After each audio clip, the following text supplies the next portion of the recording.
Members of the Public Works and Infrastructure Committee, please report to Committee Room 1 for quorum. Thank you.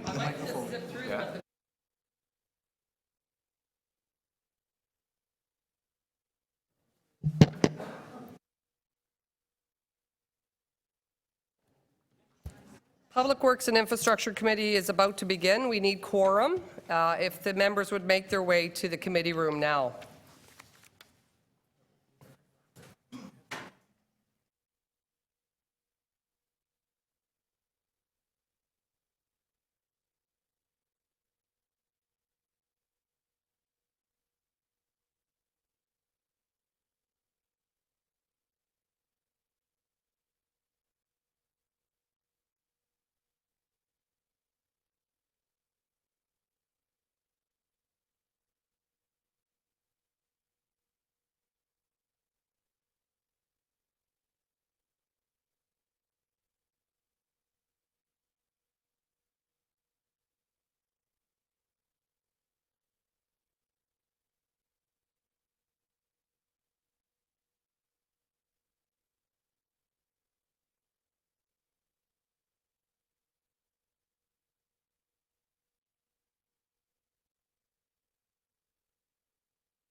Okay, we're going to get started.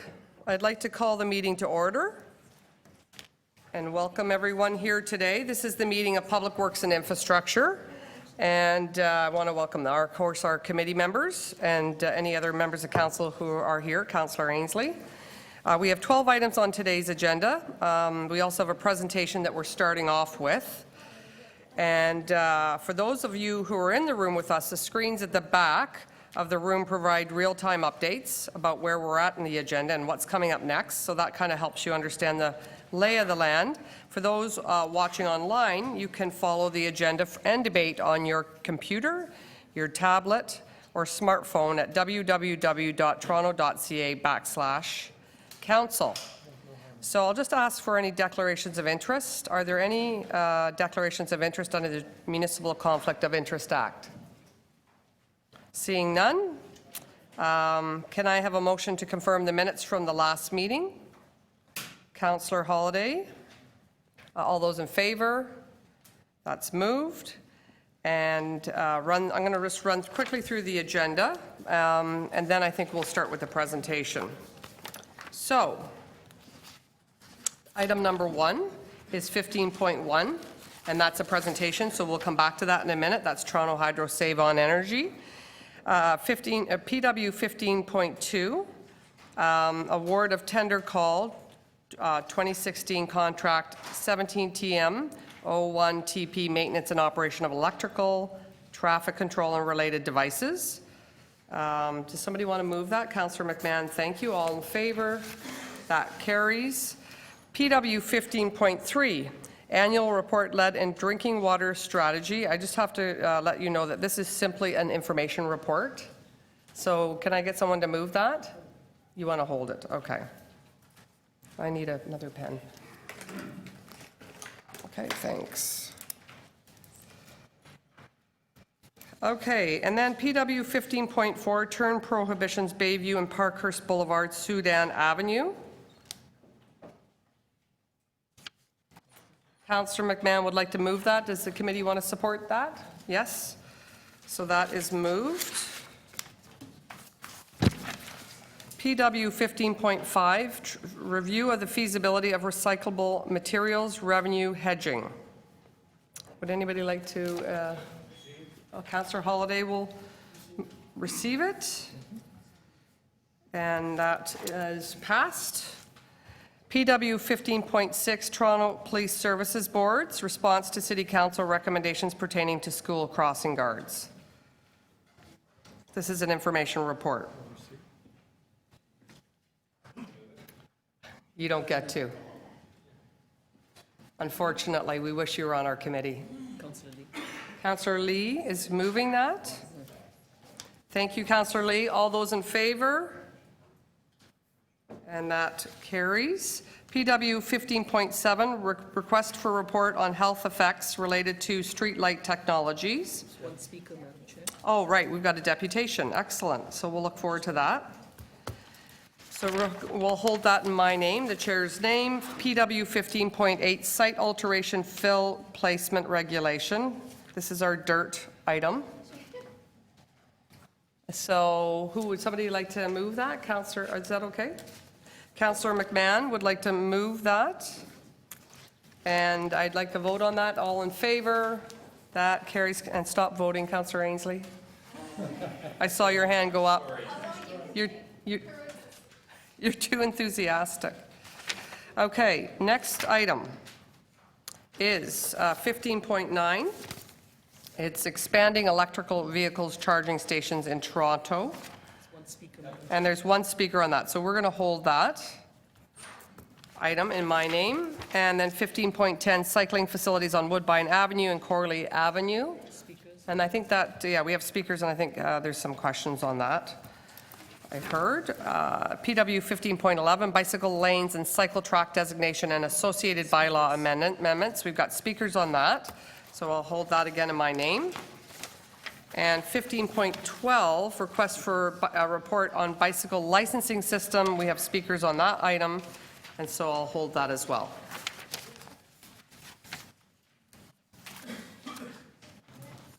Excellent. Okay.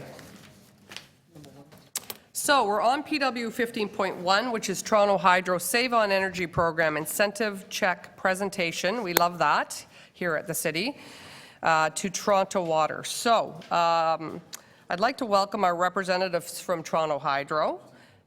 We've got Chris Terrell here, Executive VP from Customer Care and Chief Conservation Office. Everybody, a lot of us know Chris. Joe Bile, Manager of Conservation, Demand Management Program Delivery and Business Development, and Dean Anderson, Lead in Demand Management, and also in the Business Development section. So just a little bit of background on this, and my understanding is you're going to tell us a bit more about it.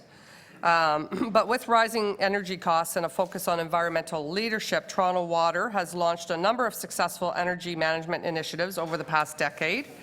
And one of these initiatives has involved a partnership with Toronto Hydro through Toronto Hydro's Save On Energy program. So I'm very pleased that we have Toronto Hydro staff here today. And I want to congratulate, the whole committee wants to congratulate staff in Toronto Water and in Toronto Hydro for your efforts to reduce energy and greenhouse gases. So if I can ask you just to tell us a little bit, Lou, if you want to tell us a little bit about this so the committee has a better understanding. Thank you, Madam Chair. Yes, just to give you a quick overview of the project. One, I want to commend staff involved, and this involves staff right across Toronto Water, working closely with Toronto Hydro as well, and as well as a contributing partner in the region of York, where we supply water up to York region. This is a capital investment that was made of about $4.5 million to put in technology to come up with the best way to pump water right across the whole service area that we supply water to. Because Toronto Water is the largest user of electricity in the city. I think we surpassed TTC now.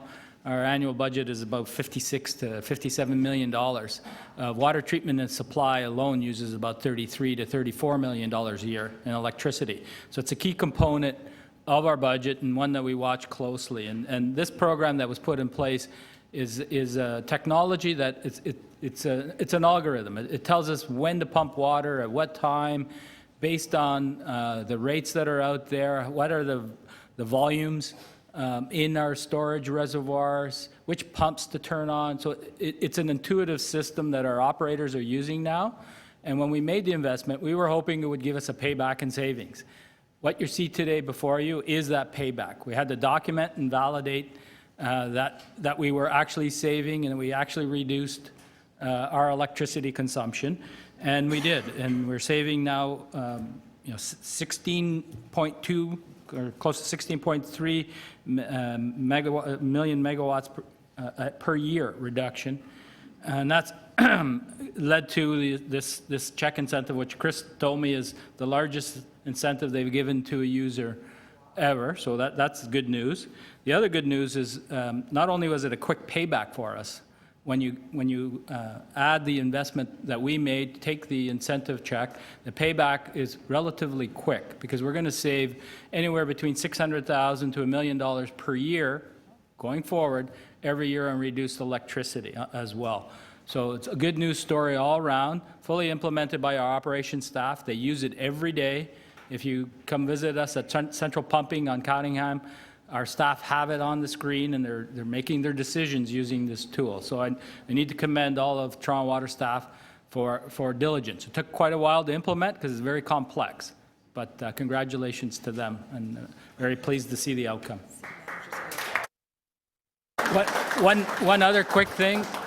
Last week, also, this project received the City Manager's Award, which we're also very proud of.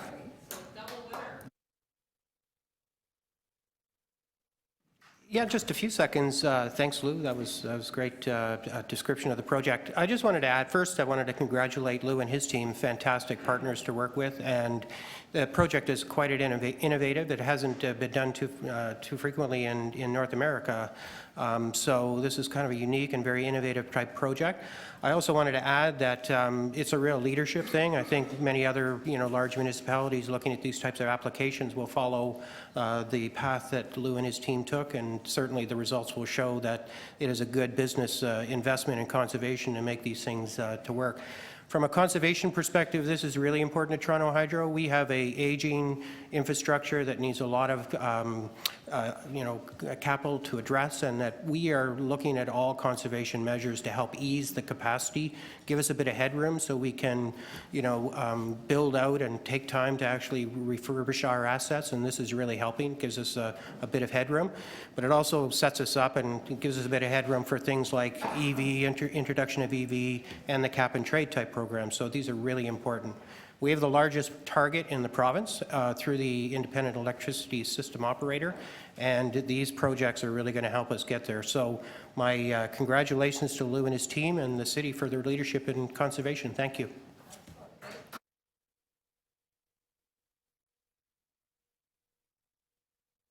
Coming to the horseshoe, we'll get a shot with Toronto Hydro and Toronto Water in the committee.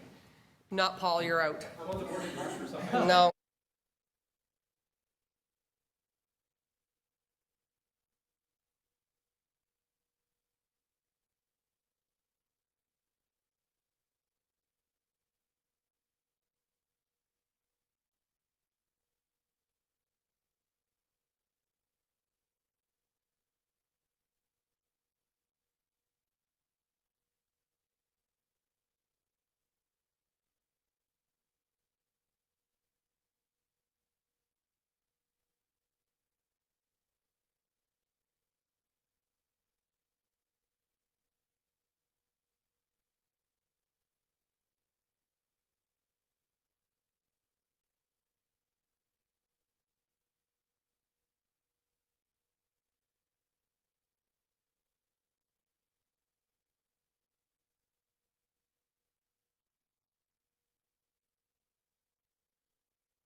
Okay, we're going to call the meeting back to order after that great news.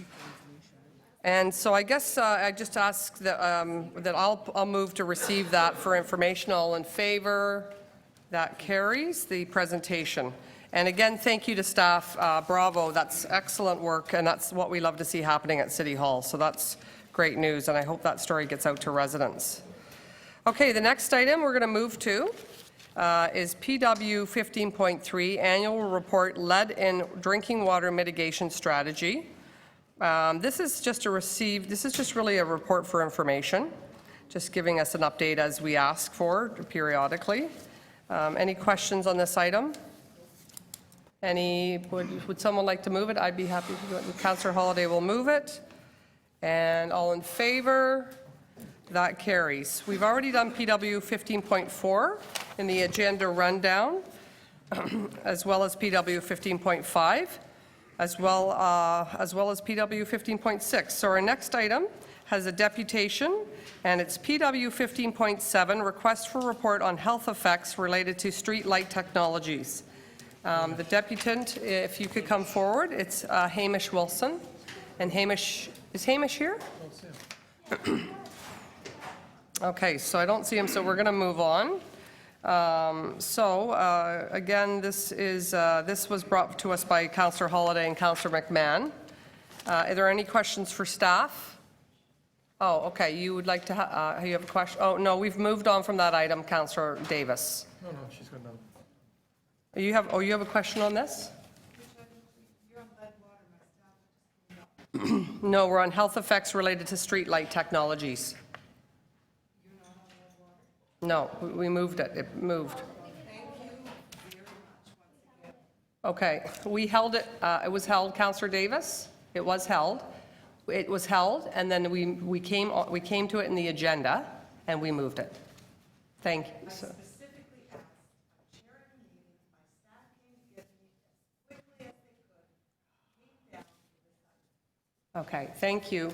PW 15.7, do we have any comments on that or questions for staff?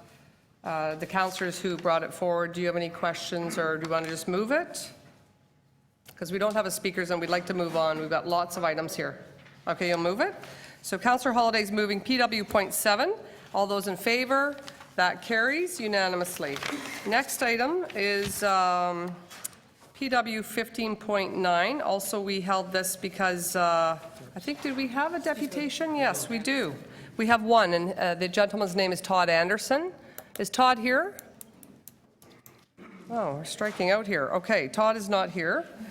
So we're going to move on with this item. Any questions of staff on the electrical vehicle charging stations, which seems like an elementary thing we need to be doing? We've got two. So we'll have our guest first speak, Councillor Ainsley. Yeah, so I just wanted to ask staff, so there's commercial developments in my area now that are starting to put in electrical car charging stations. Will this tie into the city review at all, or are we strictly going to be looking at stations and how they can be implemented on public property? Nice and change this instead of city council to Peewit.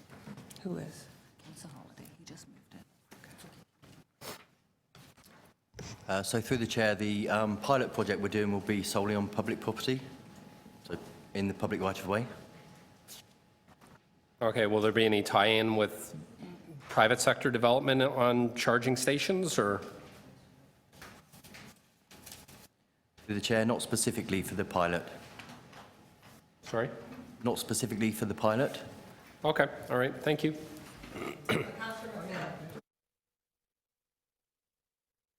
Sorry. I was distracted by. So I'm just wondering what happened to the 2012 request for a report?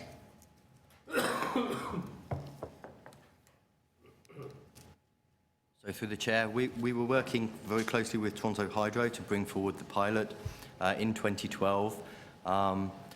There were a number of issues within some of the on-street installations. There was then some staffing changes within Toronto Hydro, and they indicated to us at that point in time that their priorities had changed and they no longer wished to move forward with the pilot. We've been working with them behind the scenes for about the last 10 months to try and get the pilot back on track. I'm pleased to report that Toronto Hydro are back on board and are supportive of doing the pilot, so we're now going to move forward and implement that pilot. Okay, so you'll be able to, now that Hydro's back on board, you'll be able to incorporate that in with this report. So through the chair, that's correct, yes. Thank you.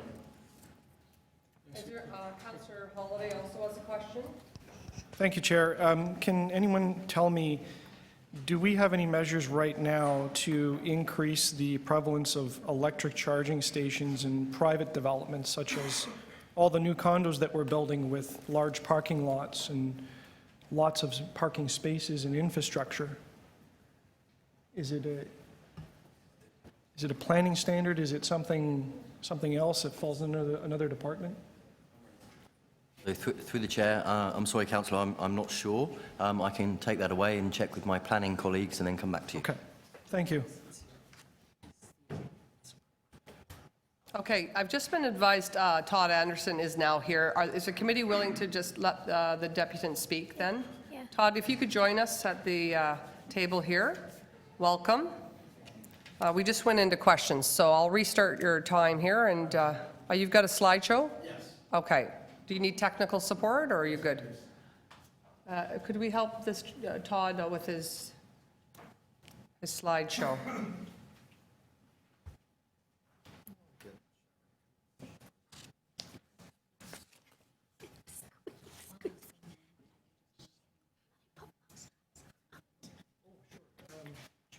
Yes. Yeah, we'll do that, yeah. If the Reopen? committee may indulge me to reopen the previous item 15.7. Yes. I had a technical amendment Thank you to the clerks, and simply changing that council direct the report that PWIC does to save this an extra administrative step. Okay, so we've reopened that item. All in favor? The item that is being changed is number 1, and it's a technical change to make sure the procedure is honored. And so all those in favor, opposed, that carries. Is that all you need? All right, so Todd, back to you. Are you ready to go? Yes, All I'm right. sorry I was late. That's okay. So, We've got a lighter agenda. Usually we can't do this, but this is fine today. okay, and I'll be quick because I know I have limited time, but thank you very much for hearing me today. So, I am a resident of Ward 30, electric vehicle owner who has street parking only. I've previously spent 17 years in the power generation business, and I'm interested in finding ways to generate the city revenue, reducing emissions, and saving money for my family and my neighbors.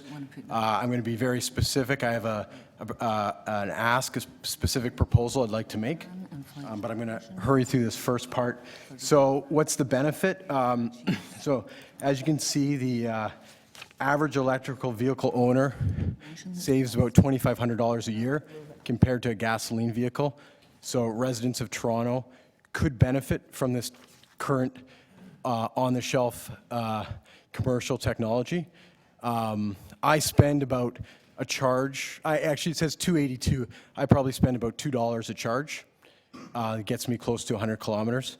With or without the provincial EV rebate, owners will save thousands of dollars compared to gas vehicles. And these numbers are based on 2016 gas prices as well. So where does the money flow? The money flows, if you look at electric vehicle fuel purchases, goes directly to Toronto Hydro, OPG, Bruce Power, and savings for Toronto residents. Gas vehicles, the money flows to Alberta, Texas, these oil companies. So EV owners purchase 90% of their fuel from corporations owned by Ontario and Toronto taxpayers. So or do we have enough electricity? Well, at night, as you can see from this graph, we're giving away power to the Americans for virtually, actually, we're paying them to take our power. Owners of electric vehicles like to charge at night when they're sleeping, like their cell phones. And that happens to be, as you can see this graph, when we're in a massive oversupply situation of clean hydro and nuclear power. And Toronto Hydro is making no money. They have stranded distribution lines that aren't pushing electrons at night when people are sleeping. So massive missed opportunity on revenue. So what's the solution given the parking issue? Well, in Berkeley, California, they've instituted a 3-year pilot program issuing 25 permits. I should say this is a town of about 100,000 people. 25 permits to allow residents who lack off-street parking a means to charge their vehicles. Individual owners pay everything associated with the charging station and the modifications to the sidewalk. This is my home, so I can't currently park to the right of that pole. This is before I put my charging station in. Parking is not permitted directly in front of my home all year long during the winter months, and cord would need to traverse under or over top of the sidewalk. So this is just the website for the Berkeley. So here's my proposal. 3-year pilot program for the City of Toronto to issue 650 permits for EV owners whose homes have street parking only and where a charging station has been installed on their front yard to allow for the following. For a street parking permit directly in front of the home, so in proximity to allow for a 25-foot charging cord to plug into the vehicle, and to allow for the home and EV owner to contract to build a linear channel to be installed under the sidewalk to allow for a daily placement and removal of charging cord. The conditions are as follows. All expenses associated with the charging station and underground channel to be paid for by the applicant. Start wrapping up. Sorry, EV street parking location must not be in a place where existing permit parking spot is located, and EV street parking only allowed from at nighttime, and where a parking pad is without authorized EV, where a parking pad is, where you can't do permit pad, then you would allow for this. And just to wrap up, potential misunderstandings, snow plows and street sweepers, they move around handicap parking spot locations, so I don't think that's an issue. And strongly support private, on-house, residential, private charging stations over public. Public stations are never available. They're too far from one's home, and they're very expensive for everybody involved. And just walking 2 kilometers or so in the snow with kids and groceries is just not practical. So that's my presentation. Thank you much. Thank you very much. Any questions for Todd? Yes, Councillor Holladay. Thank you. At Etobicoke Community Council, we deal with a lot of parking issues in the West End, and it's quite sensitive. Residents come in, they ask for parking pads, they ask for consideration around their homes because it's so difficult to get parking. Is that the same case in your neighborhood? Do you struggle to get a spot nearby? You said that you have to walk sometimes 2 kilometers to... No. Usually there's a spot on my street somewhere. Okay. There's no pad parking allowed.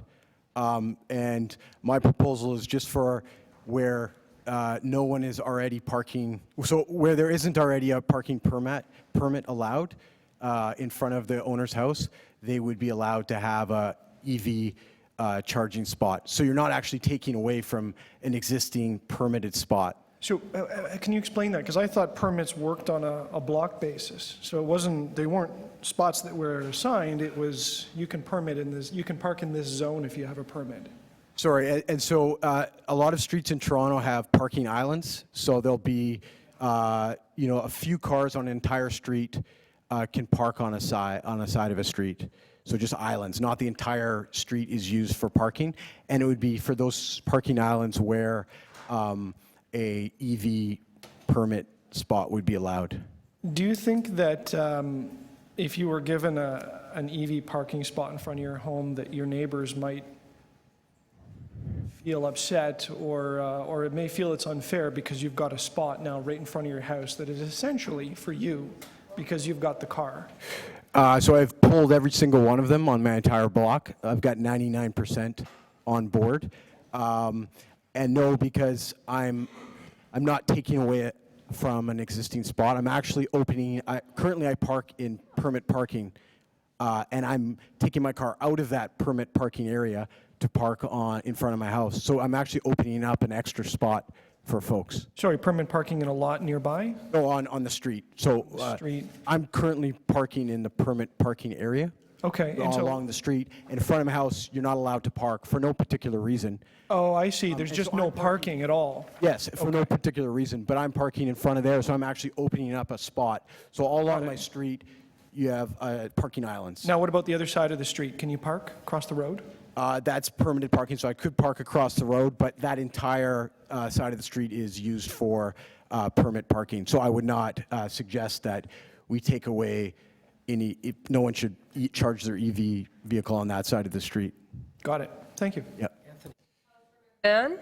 Sorry, maybe you mentioned this and I didn't hear. So you can't park right in front of your house Yes, currently correct. because the parking's on the other side of the street, or?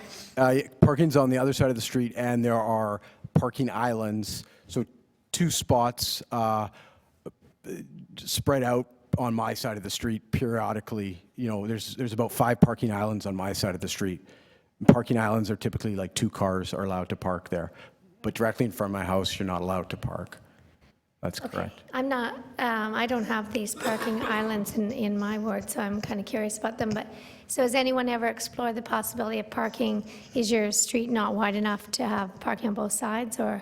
I think it's for winter,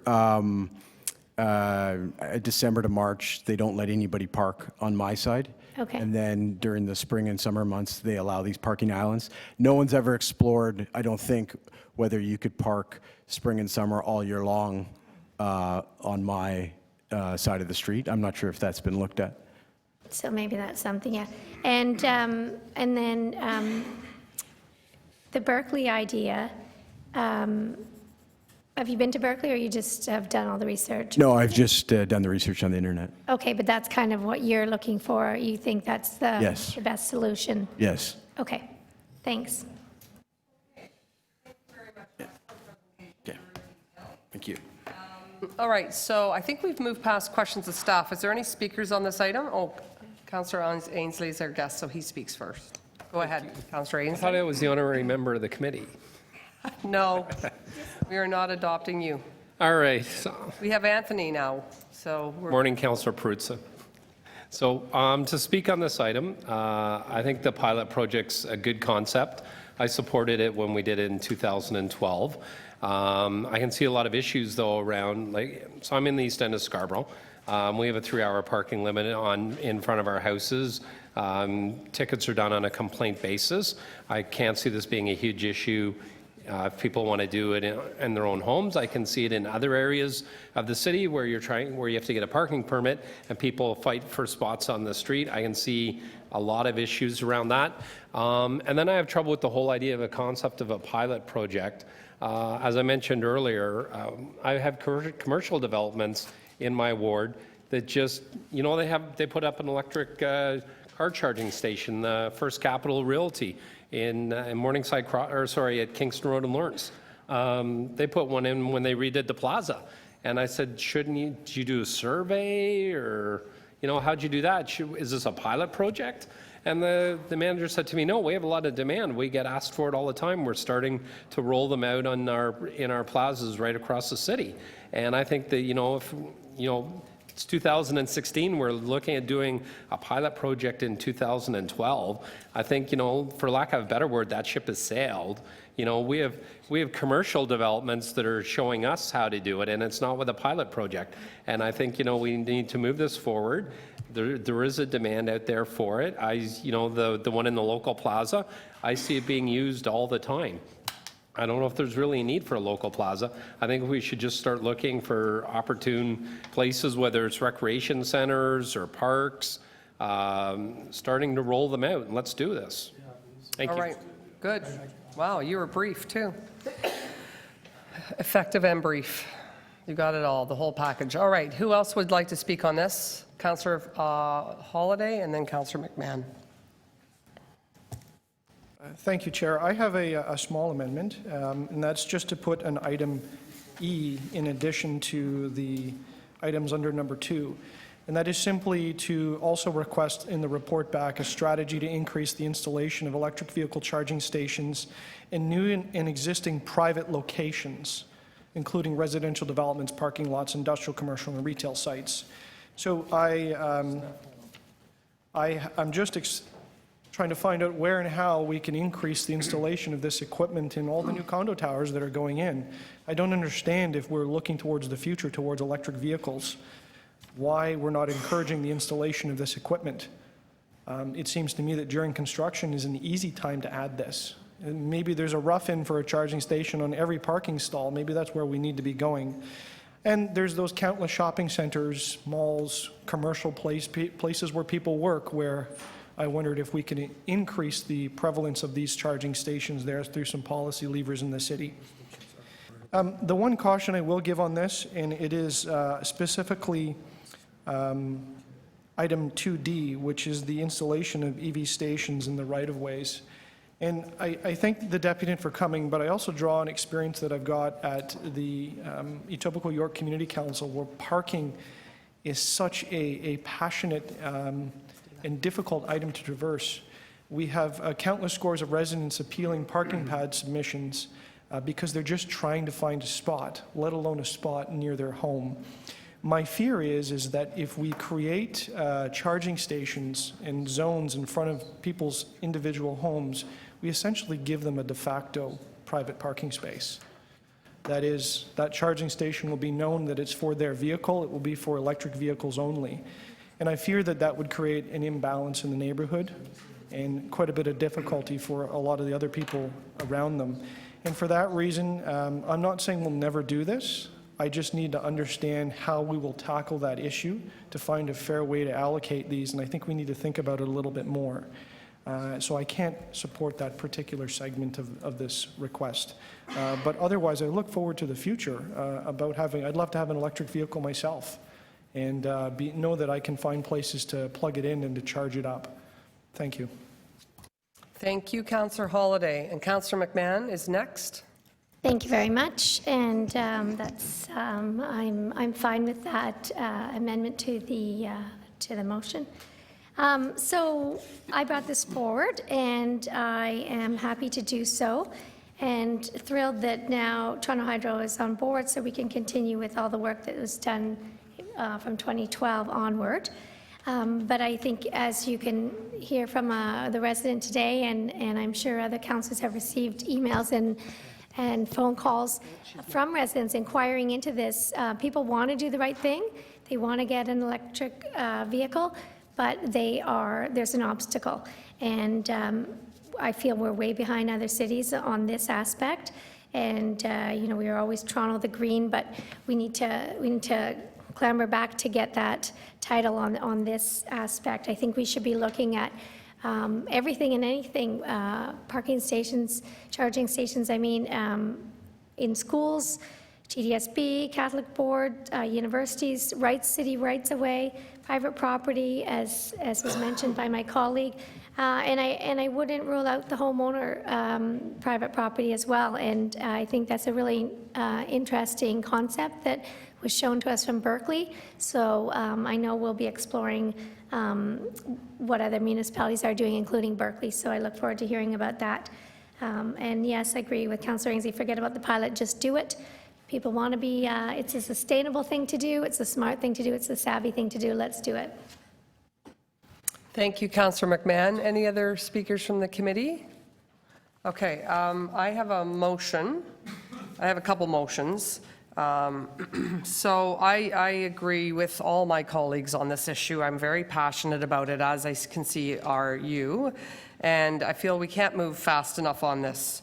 As Councillor Ainsley properly pointed out, the demand is there, and we're being outpaced. So my first motion is just to ask staff about the feasibility. So as you know, most of us are aware that charging stations are part of the Toronto Green Standard, but it's voluntary. So in my motion that's just being written as we're speaking, what I'm going to ask staff to review is the feasibility of making it actually a mandatory request within the Toronto Green Standard Act. And then as well, my other motion is to wrap together all these requests. So mine, Councillor McMahon's, Councillor Holiday's, and Councillor Fletcher's, and send that off to staff for a report. So I actually have that motion prepared. And there it is before you. So what I would do is amend this to say Councillor McMahon, Councillor Fletcher, Councillor Holiday, and Councillor Robinson, and wrap those four together so they come back as one comprehensive report to Public Works in the second quarter of 2017. I think that's agreeable, Councillor McMahon, that date, that timeline. So, The letters and the motions table. sorry?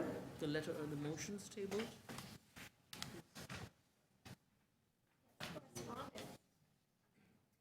So do we have to go through each one of them? No, your referral will go first, if you refer them all as a package. Oh, so mine goes first. Okay. I was told the opposite. So, okay, so apparently my motion's up first. I've read it to you already, so all those in favor? Just a point of order, Chair, if you can just explain to us what we're doing. So we're going to bundle these into one? And We're going to bundle, yeah, so you saw in our binder, there's Councillor McMahon put one forward first, then Councillor Fletcher submitted one. Yes. You've now moved a motion, I've moved a motion, we thought we'd bundle them all, but the clerks have just advised me we have to do this motion first. Okay, and will So we vote on the others? procedurally, Or? yeah, are we going to move the other ones? The referral is actually, although you've seen that, what's actually happening is that this motion will refer Councillor McMahon's letter, your motion, Councillor Holliday, Councillor Robinson's motion, and Councillor Fletcher's letter, everything, to the General Manager of Transportation, the Director, for report back. So this motion will include everything. Wonderful, thank you. So it's all, Thank you for the it's all part and parcel of one document. Okay, so this you see before you is actually going to be amended to include both our names as well. Maybe the clerks could do that as we're speaking here. And all those in favor of the motion before you? Opposed? That carries unanimously. That's it. We are done. That item. Okay, so let's move on to our next item. And I believe we have a speaker on this next item, which is, we have 3 speakers. Excellent. So we've got 15.10, cycling facilities on Woodbine Avenue and Corley Avenue. Our first speaker is Gideon Foreman. Welcome, Gideon.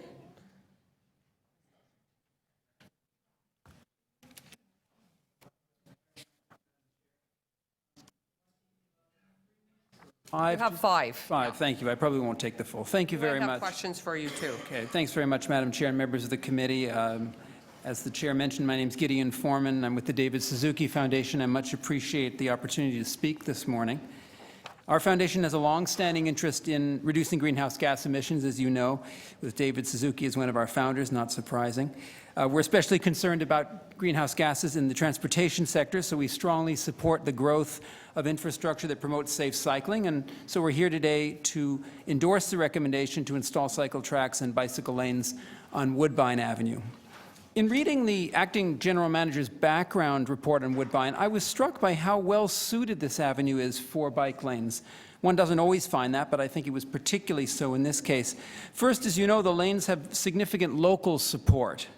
As you know, the city undertook a robust consultation process that engaged all road users, along with local businesses, residents associations, business groups, and the consultation found that about 67% of respondents, that's nearly 7 out of 10, quote, support proposed cycling facilities on Woodbine Avenue, unquote. As well, protected bike lanes were unanimously endorsed by the Woodbine Heights Association, a local residents organization. I understand one of their representatives will be speaking to you, so I won't go on about that, but I was delighted to see that the local residents association unanimously supported the concept of these bike lanes. So I think there's a high degree of support for the project and every reason to believe that the vast majority of local citizens will embrace the bike lanes. The acting general manager also made clear that the bike lanes would facilitate residents' connection with major shopping destinations. In other words, the lanes could be a boon to neighborhood stores. This finding is consistent with research that we've looked at from the United States, showing that people arriving by bike tend to spend more money than those arriving by automobile. Researchers at Portland State University, for example, discovered that customers who travel by bike spend 24% more per month than those who are car-based. And the New York City Department of Transport found that following the creation of a protected bike lane on 9th Avenue in New York, local businesses enjoyed up to a 49% increase in retail sales. So the key takeaway, bike lanes can boost the economy. As well, the Woodbine lanes could lower the number of motor vehicles on the road, thereby improving driving conditions for people who must take the car. The acting general manager says the lanes would encourage, and I quote, more people to travel by bicycle and reduce long-term traffic congestion, unquote. Our only concern is that in certain places, the proposed lanes don't afford cyclists adequate protection.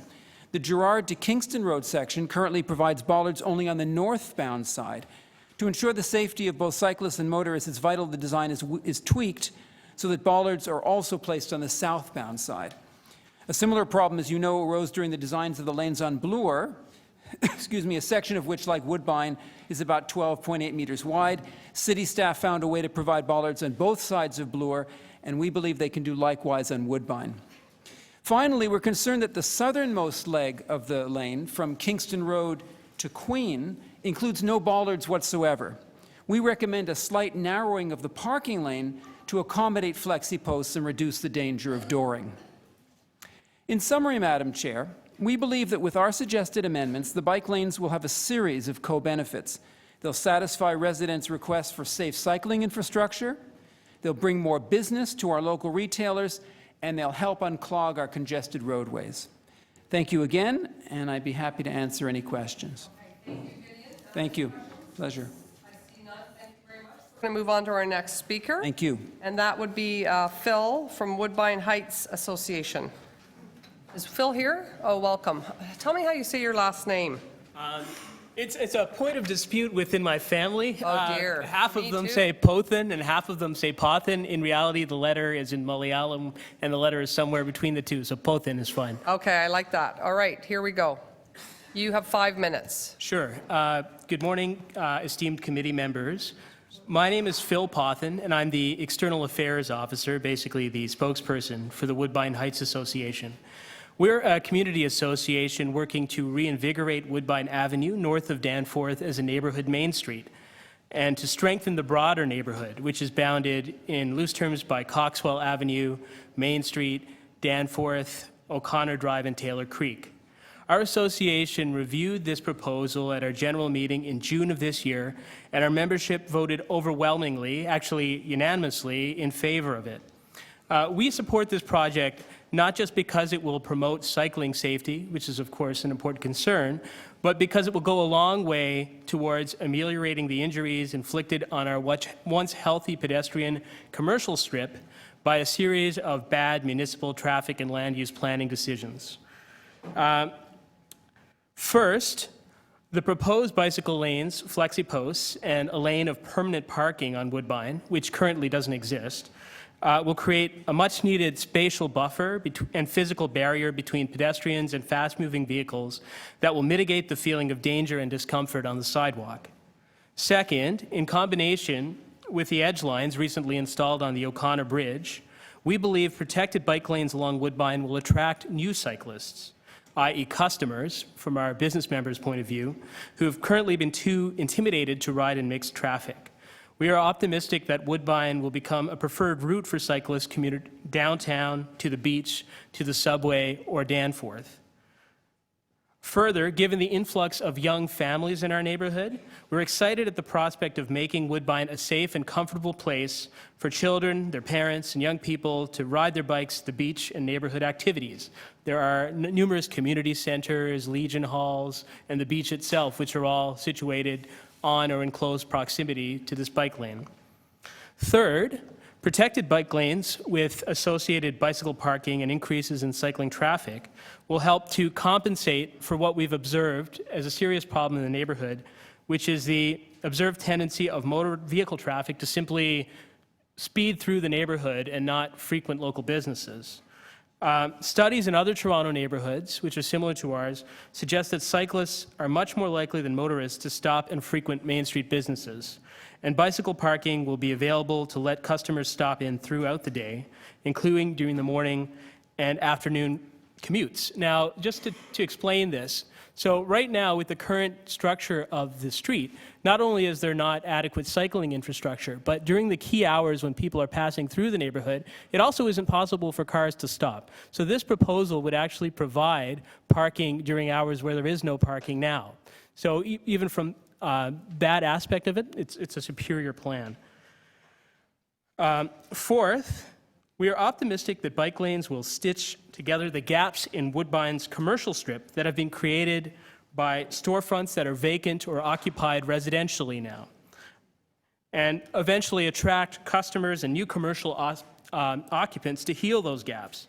Gaps which feel like dead zones at a walking pace have less of an impact on somewhat faster-moving cyclists. And we're very impressed by the way that bike lanes have energized commerce on streets like Harvard Avenue, which have a scale and spacing of commercial uses that is similar to those of the currently occupied storefronts on Woodbine Avenue, north of Danforth. Just to give a little background, this is not original arterial. This was originally constructed as a neighborhood Main Street, north of Danforth for the surrounding streets. It originally had everything from a grocery store, movie theater, restaurants, an egg depot. This existed at one point, but it was the hub of the community, and it meant that everything that everyone needed was within walking distance. And that sort of fell into decline with the widening of Woodbine Avenue in this sort of peak of post-war enthusiasm for the car, that really it hasn't ever been justified by demand. The demand for automobile lanes on Woodbine has never justified what was done. And instead what we did is we carved off half of the sidewalk. Now there's no more room for trees. So this provides a way to create that buffer that was taken away, and that is largely responsible for the decline of the street. And so people, regardless of whether they cycle at all, are very supportive of this proposal. And the biggest supporters have been the people, the business owners right on the street. So right at Woodbine and Mortimer, kitty corner, there's a video store that's going to become a cafe. And there's Go Tamago, which has been our biggest supporter. And basically, if you care about business success in our neighborhood, you ought to support this bike lane as well. On time. Any questions? Councillor Davis. You had a survey I saw in a store, or I saw people collecting at different places. Do you have the results of that? Yeah, so it was in fairness, it wasn't a survey, it was a petition, and we had, I believe, 178 odd names in support that we generated within a couple of days. And that was at the Old School General Store, which is one of our neighborhood favorite haunts, and at the video store, the New Stars Video Store, and at Go Tamago. And yeah, people were very eager to sign, and really we only encountered one or two people who had any objection in principle. I mean, we are also, I have to underline, many of our members drive. It's a mixed neighborhood. It's not a all cycle neighborhood by any means. And we're very satisfied. The people who showed up at our meeting, we're satisfied that this plan makes more than adequate provision for parking and for free movement of motor vehicle traffic through the neighborhood as well. And we discussed those issues at length at our meeting, and we're satisfied with the solutions that the city has offered. Great, thank you very much.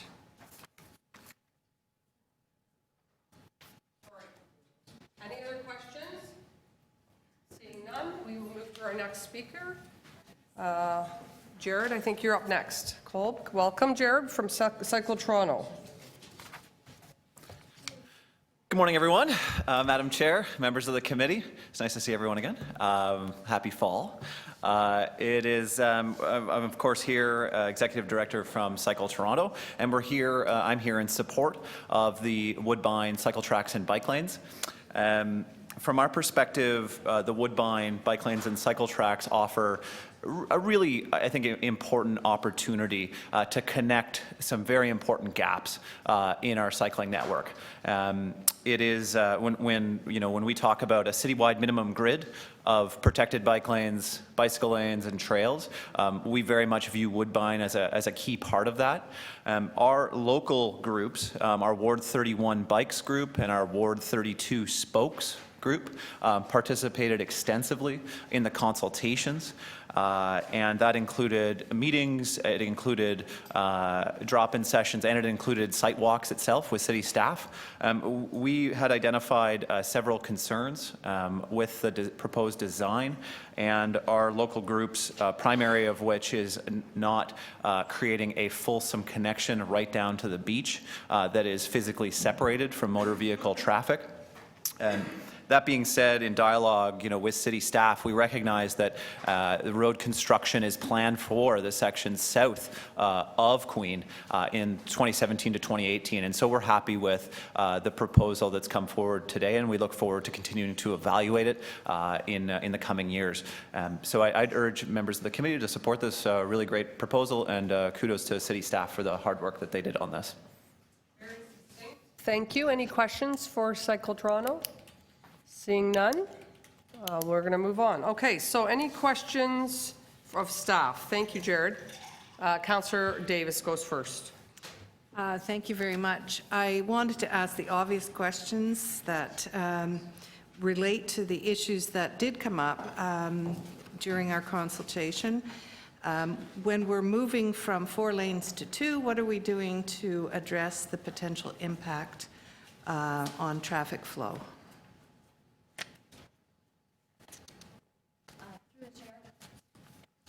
Thanks, Councillor. Through the chair, we have evaluated the traffic current condition and anticipated that there will be some impact at Gerrard and at Kingston, and wherever we could, we anticipated and mitigated the traffic impact through turn lane additions along the corridor. Okay, so there were some additional, you maintained left turns, for instance, at O'Connor, et cetera, to ensure that those turns will continue to happen as they currently do. We maintained all lanes in place at O'Connor. That was where one location we anticipated there would be, if any reduction to lanes, there would be the most impact, and so maintaining all lanes for motor vehicle traffic was critical for turning movements. But at Gerrard and Kingston, that's the only location where we found that there would be a moderate impact. And on the issue of parking, you studied the parking availability, and if we have parking on one side only, it can accommodate the existing parking demand. Is that correct, based on what you've studied? That's correct. The existing spaces available are 383, inclusive of both sides of the street. The highest demand that we found after multiple counts, including Friday, Saturday, Sunday, so accounting for where we anticipated the highest demand would be, peaked at 188. The proposed plan includes 209 spaces, so we do provide more spaces than the peak parking demand. Now, I knocked on all the doors on Woodbine, and I got direct feedback from the residents there, but one of their issues was they were pleased that they were going to get 24/7 parking, essentially, where now they have to move their cars at peak periods. Would they be eligible to apply for and go through the process for permit parking to allow them to have overnight on-street parking in those spaces? The process would need to be initiated for that, but yes, this design would accommodate 24-hour permit parking, and we heard response from residents at the public meetings that there was interest in that. The other issue that I heard at the doors, the only other two, were snow removal. How are we going to ensure snow is being removed properly from both the sidewalks and the bike lane and the road? Through the chair, we've worked with traffic operations and road operations in terms of the impacts of using flexi-post bollards on cycle track designs like this on other locations, and we are confident that the snow removal is something that we can accommodate. There may be some windrows created both on the sidewalk and in the cycle track, but as the winter season progresses, that would be addressed. Okay. And garbage collection. I had questions about garbage collection. Where will they put their bins? How are they going to get their garbage collected? Through the chair, the location of where people would put their bins would remain the same, and we've worked with solid waste staff to talk about the way that the new cycle track design would impact their operations. In some ways, there's a benefit to their operations because no longer needing to go around parked cars, and just going into a cycle track is less of a disruption to their service. And finally, public support. Could you summarize? There was, I think it was majority I have a very large document, which was a summary of the consultation. Can you just summarize the overall results in terms of support and opposition? As part of the public consultation process, we held 2 public meetings, one in each of the wards involved in this project. And in addition to that, we had a survey in which 250 people responded, which included over 77% of people who indicated they regularly drive on Woodbine Avenue. And the level of support was 66.8%, either strongly or somewhat supported the project, whereas 30.8% either somewhat objected or strongly objected. Okay. And would there be any objection to one of the most common concerns of those who expressed any to me was increased queuing and traffic flow issues. I have a draft motion to monitor the ongoing traffic flow and volume and to take other necessary actions, such as potentially changing signal times and things like that, and making those adjustments. Are you fine with that approach, to give you authority to go ahead and monitor and do those things? Through the chair, yes, we would monitor the project and make signal timings as required, signal timing changes as required, so we're supportive of that motion. Thank you very much.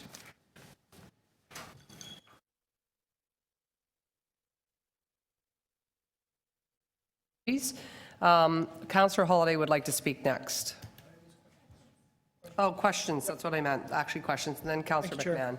I actually want to zoom in on Corley Avenue, and forgive me because I don't know the area that well, but in the report it talks about changes to Corley Avenue. I think there's a contraflow bike lane and a bike lane on a street which is currently one way, and on the south side is a public school and a YMCA.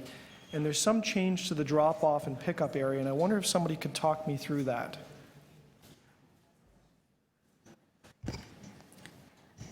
Through the chair, yes, the drop-off zone for the school, the pickup drop-off zone would be relocated to the north side of Corley Avenue, and that is a proposal that we staff sat down with the principal and a representative from the school committee to talk about whether that would be workable for them and some other options, and this was the preferred option. So the current drop-off and pickup zone is cars can pull over right in front of the school on the south side, and kids can get out right onto the sidewalk and into the school. And are we proposing to put it on the north side so the kids have to cross the road? That's correct. The pickup drop-up zone proposed in this report is on the north side. It would be right beside a crosswalk, so the children would be able to cross at the crosswalk location. But the result of these lanes is that there's now crossings required by every child that gets dropped off. Through the chair, yes, that's correct. Thank you. Councillor McMahon, you're next. Okay. So I just want to ask, so we have Corley and Woodbine, and then Norway, we are, can you explain what's happening with Norway? Because that was on this originally. Through the chair, we've consulted with residents regarding changes to Norway Avenue as part of this proposal, and we're continuing to review the changes to Norway. There's a desire for two-way cycling to occur on a one-way street of Norway Avenue, but at this time, our proposal is not to implement a contraflow bike lane. We are proposing to review options to legalize two-way cycling in an alternate way, but we need to review some of the regulations required to do that, so that will be something that we'll bring back to the Community Council. Sorry, when was that you would come back to committee? We would come back to committee in the coming months. We have a little bit of work to do as staff on making the required changes to the regulations in relation to parking and two-way cycling on that street, so it would be before spring proposed installation of the project. Okay. And people, one of the main things that came up when I spoke to people was access to driveways on Woodbine. So we're still allowing for that, right? Through the chair, of course, all driveway access would be maintained. Okay.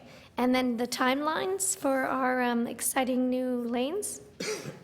Subject to council approval, we would be proposing to implement this project in the spring of 2017. Spring, so not, originally I thought it was the fall, like November. Through the chair, given the traffic control required and all of, it's an extensive change to the street, we would propose to implement in the spring of 2017. Okay, thank you.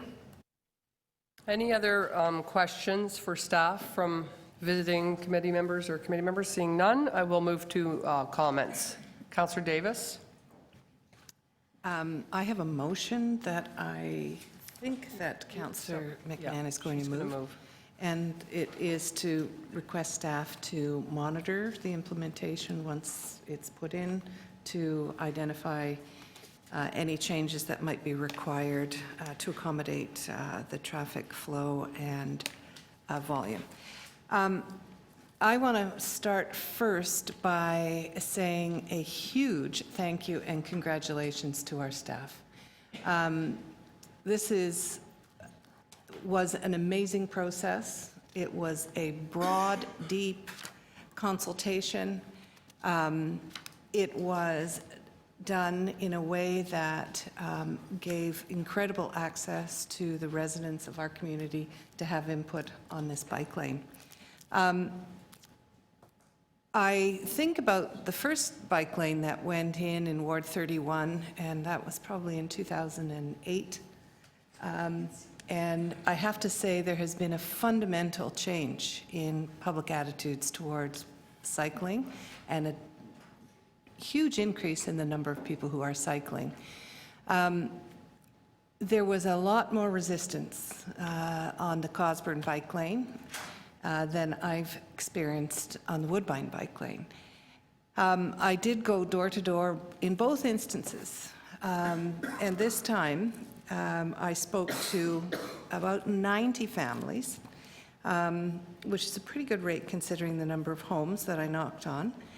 And there was 84% support, strong support or support for the bike lane on Woodbine. I think the number one issue was that the residents recognized that, well, a number of things. One, it provides a much safer environment. There's now going to be a row of cars, a bike lane, and then the sidewalk on the east side of Woodbine. That will be a buffer that will make that street safer. Secondly, there will be 24/7 parking available on the east side. And even though that means the people on the west side are now going to have to park on the east side, they will not have to move their cars at rush hour. And it will provide an opportunity for on-street permit parking that they don't have now. And thirdly, of course, it builds the cycling network and gives people on Woodbine an opportunity to connect with other bike lanes and use our city successfully using bike lane as a means of transportation. And many, many people said to safely get to the beach. So many of us know that the Woodbine Beach and access to the beach happens at the foot of Woodbine, and this will give them a chance to safely do that while cycling. So I am fully supportive of what is before us, and I believe that there are other connecting lanes that will make it used even more. And I look forward to seeing bike lanes installed, hopefully soon, on St. Clair, because now that we have the edge lines across the bridge on O'Connor, we will be able to open up the doors to Scarborough to come down Woodbine in protected bike lanes. And I think that's very important that we do that to improve access to the downtown for people who are using that for commuting to work. So thank you very much again. It's very exciting. And I know that Councillor McMahon and I are looking forward to getting on our bikes in 2018 and riding the full length of Woodbine Avenue in a protected bike lane. Thanks again to the staff. Councillor Davis, thanks for circulating your motion. That's very helpful in advance. I just have a question for you, if you don't mind, based on the motion. I understand Councillor McMahon's putting it forward, but my perception of that area is it's a very wide roadway. So why are you? Is there some concerns? You seem very passionate about this, but you're putting forward this motion. Is there some concerns you have about traffic flow, or? Well, we're reducing from 4 lanes to 2. So you're concerned, like what is your objective here, and you just want to get updates, or? What happened, for instance, on O'Connor, or Cosburn, when we did the same thing, was we made adjustments after it was installed. We lengthened a left turn lane, we made adjustments to the signal timing, we made small adjustments, and this sends a clear signal that we will be monitoring and making any necessary adjustments in the future. And I think that those are the kinds of changes that our staff normally would do, but this makes... They would do anyway, probably. Yes. I would think most of this would happen as a regular kind of checkup. Is that correct? Mm-hmm. So you just want to reinforce that. And to let the community know, because there was concern what the impact would be on traffic, reducing from 4 lanes to 2. Okay, thank you. Who would like to speak next? Councillor Holladay and then Councillor McMahon. Thank you, Chair. Thanks, staff, for the report and the detail in it. And I guess I'd like to move a motion which is requesting an additional report back directly to Council, specific on Corley Avenue. And I'm just wondering if there's a way to improve the design so that we avoid the relocation of the school drop-off zone, or find a way that we don't have to ask kids to cross the street. So I guess this is why these things come to Pewick, and maybe an extra set of eyes on these things are okay. I'm flexible. I don't know this neighborhood well. I don't know if there's a better way to do this, but I'm hoping I can get some comment between now and council to allay my concerns. And from what I read, from the questions I heard, this must be a busy street because Corley Avenue must be busy because we're putting bike lanes on it. It says it's a residential street or a local street, but there must be enough traffic that it's going to require us to paint bicycle lanes in both directions. So that tells me that there must be hazards on the road, and I'm not sure why we now move the drop-off zone for parents and kids to the other side, and now the kids have to cross the road and introduce a layer of danger. And that's having to go through an intersection. So is there a better way to do this? I have to ask that question in good conscience. I see it before me, and I just hope to get that additional information between now and council. I hope you'll support this extra information request. Okay, Councillor McMahon, thank you. Thank you very much. So I'm going to end positively but start negatively. So I would urge you not to support Councillor Holliday's motion. We have done extensive outreach on all three streets, Woodbine, Corley, and Norway. And to the extent that cycling staff came out to a parent council meeting hosted by the principal of the local school, I would correct, it's not a full-on YMCA, it's a YMCA program run at the school. And so this is what they came up with. They know their street. They walk it, live it, breathe it every day, as opposed to a counselor who's not in that area.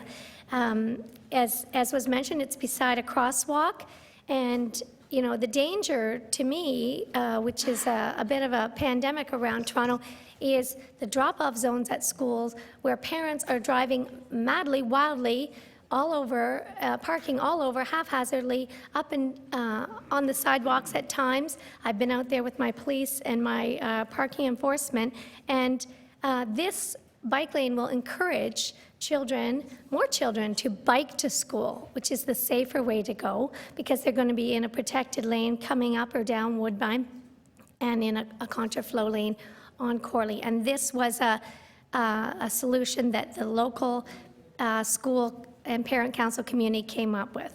So that's my rant there. Now I'll go back to the positive. I'd like to commend staff, especially Magosha, who's done extensive outreach. Sidecat and Jacqueline and the whole gang, they've done a phenomenal job. Councillor Davis and I are over the moon with the job that they've done, outreaching to the public and being available for on-site meetings, flyering, endless questions, and they've been amazing. What I'm thrilled about is that this is such a great speedy item that it took us 3 years to get a contraflow on Dixon Avenue, and now it's basically 6 months to get Woodbine Avenue. And that is because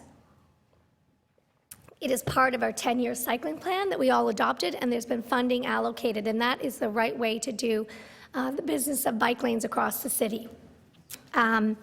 I was actually, when we door knocked on Woodbine, I was surprised at how many bikes I saw on porches and in yards, and it was fantastic. And the drivers who didn't have bikes, but the residents who drive on Woodbine, who live there, were saying that this is a good thing because it keeps them safe as well. So Woodbine is wide enough. It's a beautiful tree-lined street. It will connect Bloor bike lanes to the Danny bike lanes to the Woodbine bike lanes. And I look forward to challenging Councillor Davis on a bike race down Woodbine, not up.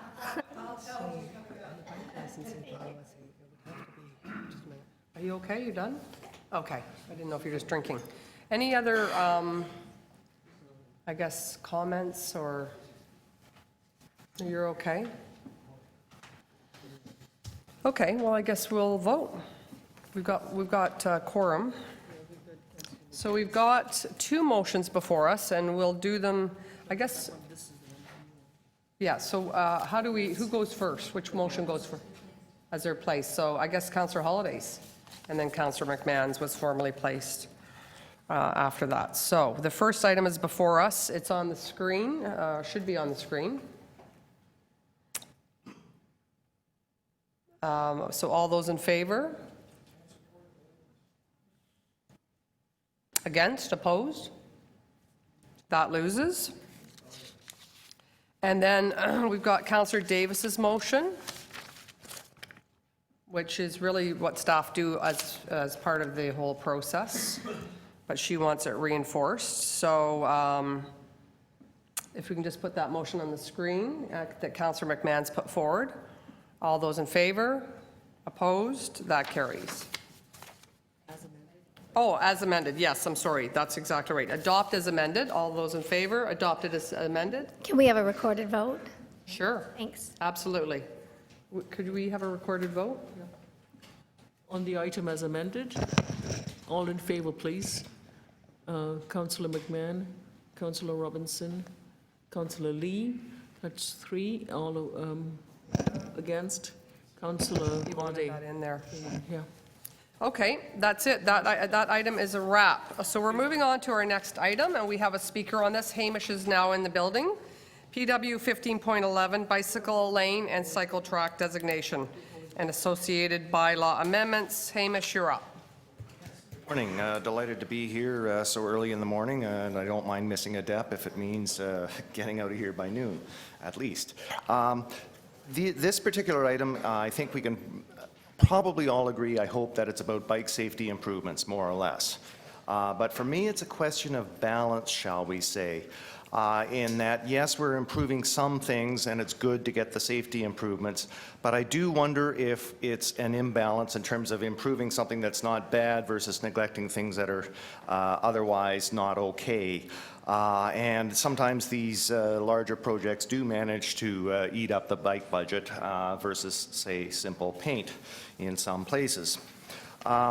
With this particular item, I do wonder as well, if we really were adhering to the Places to Grow Act, we'd probably just do some of this stuff automatically without actually having to go through all this process.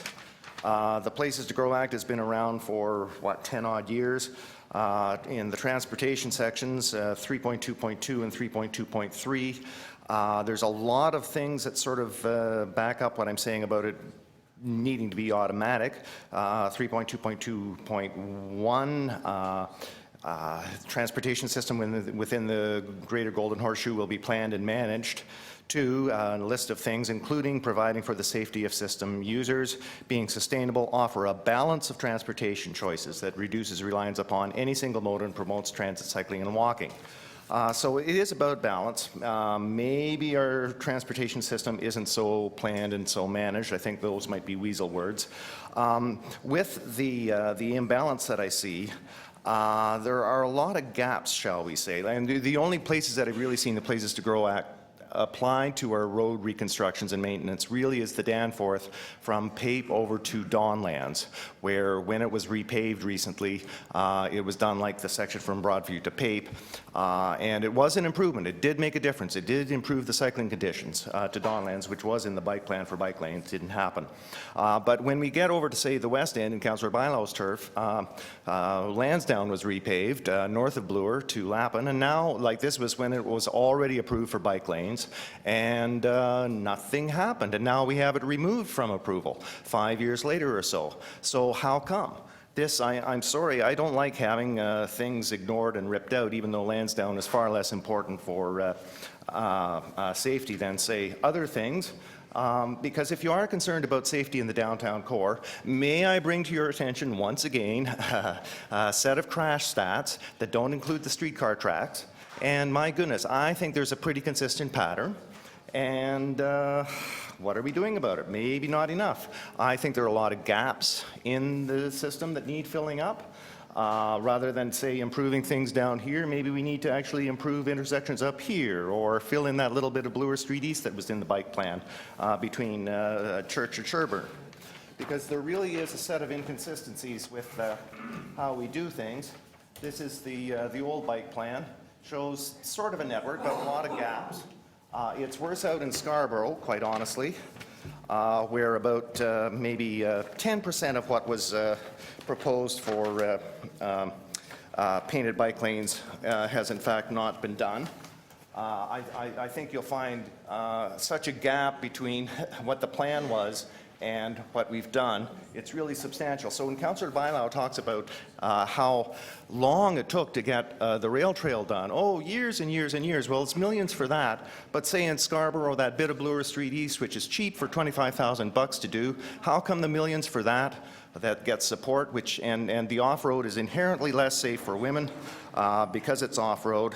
So I gotta wonder why, for instance, isn't Bloor Street East finally being done? If you're defending the bike plan, why isn't it finally being done for cheap bike lanes?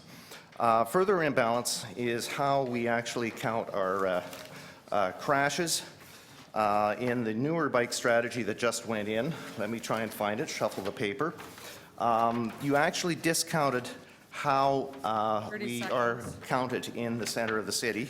I find that really reprehensible. I think it's here. You discount what we are worth in the center of the city. Two of us have to get hurt to actually match one person in the suburbs. I think that's against the Ontario Human Rights Code. I think it underlies the new bike strategy, but you're discriminating on the grounds of place. Do we do other safety standards according to zones? Do we have councillors' salaries dependent on zones? Do we have taxes paid on zones? We need to get beyond this ward-by-ward bike safety approach to something that's consistent for planning. Lots more I could go on about. Thank you very much. Any questions? Seeing none, we'll move to questions of staff. Thank you very much. Councillor Ainsley. Sorry, who am I asking questions of staff on this one? Who am I asking? Through the chair to Jacqueline Hayward-Galati, our manager of cycling infrastructure. Okay. So I wanted to ask specifically about, in the recommendations 1, E and F, which are along Shepherd Avenue. So I understand, so I'm trying to understand, I understand the intent of putting the bike lane on Shepherd Avenue from basically Morningside down to Kingston Road. I'm trying to understand what the intent is to connect it from there. Through the chair, these are housekeeping amendments, particularly for those two roads. They're existing bike lanes that were not designated in the bylaw, and so we're just housekeeping the bylaw to address that now. Okay, but where are they going to connect to? For example, on Kingston Road, there's a bike lane on the south side of Kingston Road that goes east towards Port Union, and then it doesn't go anywhere. And are we putting bike lanes on both sides of Shepherd Avenue? Through the chair, we're not proposing any change to either Shepherd Avenue at this time. This is or Kingston Road at this location. These are designating the bike lanes that are in existence as part of the previous capital projects that installed them. So sorry, you already have bike lanes on Shepherd Avenue? That's correct. Just approaching the intersection at Shepherd and Kingston Road, and then along Shepherd Avenue in the location that's indicated in the report. Okay, so they're going to connect to Kingston Road? Through the chair, that's correct. Yeah. And so what is the plan? Is there a plan to connect Kingston Road to put bike lanes on Port Union down to the GO train, or? Through the chair, the 10-year cycling network plan sets out an overall plan of the cycling network in the city, which this component is a part of. But today, we're just looking at the designation of the existing bike lanes. Okay, but so I'm just trying to explain to residents in the area. So we're formalizing bike lanes on Shepherd. They're going to connect to Kingston Road, but then the bike lanes just stop at Port Union. So the biggest question I always get from people in my area is bike lanes are great, but like, what's the long-term plan? Are they eventually going to go down Port Union to the GO train station, which I think a lot of people want, and they just want to understand, so you're doing this phase, what's the long-term plan? Through the chair, I appreciate the sentiment. We can work with your office to craft the communication materials to get out to your residents on that in terms of what's in the cycling network plan about connecting to rapid transit stations, because that's certainly part of our objectives. Okay, so sorry, I'm not trying to be difficult. I'm just trying to understand. So if somebody calls my office today and says, okay, you just approved bike lanes on Shepherd Avenue, they connect to Kingston Road, do you have a plan for another stage? Because right now they're isolated, right? So they stop at Port Union and Kingston Road. So if I get on bike lanes at Kingston Road and Port Union, I can go take a bike lane westward to Shepherd, There's no bike lane on the south side of Kingston Road. And then you go to Shepherd, you can take it to Morningside, and then they just stop. Through the chair, unfortunately, I don't have the details of the cycling network plan in that particular area of the city in front of me at this time, but I'm happy to work with your office to get the right information out to your residents about what the cycling network plan is proposing and what time frame we anticipate that being proposed. So if I moved a motion today to staff to report back on extending the bike lane south on Port Union to the Port Union GO train station? Through the chair, I think that would be probably more appropriately addressed through the implementation of the cycling network plan, which has already gone through council in terms of the staging of the projects within that plan. So if it's all right with you, if we can chat about what that looks like in your ward and then get you more details, and then you can consider what additional motions you may want to make in future. Okay, all right, thank you. Thank you. Thank you, Chair. Thank you. So I was just going to move this item with a couple technical amendments. Is that okay with the committee? Okay, so if you can just put it up on the screen. I just want to be crystal clear, the attachment 5 and attachment 6, staff have just revised those. So recommendations 1, 2, 3, and 4 in the staff report be replaced. And so that's just a technical amendment, and then I would move to adopt this item with those 2 technical amendments. As amended. All in favor? Opposed? That carries. Thank you. We move to our last item. This is a record for PWIC. We have never finished before noon, before lunch, ever before in this term, in 2 years. So our next item, we have a number of deputations on. So we'll start with them. So this item is PW 15.12, request for a report on bicycle licensing system. And our first speaker on this item is Alan Wayne Scott. Is Alan here?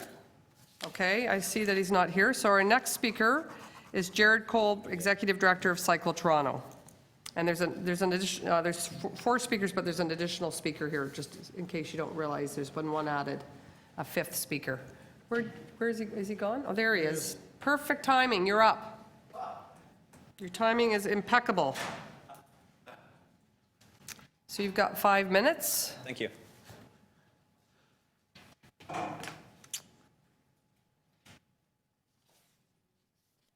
Okay.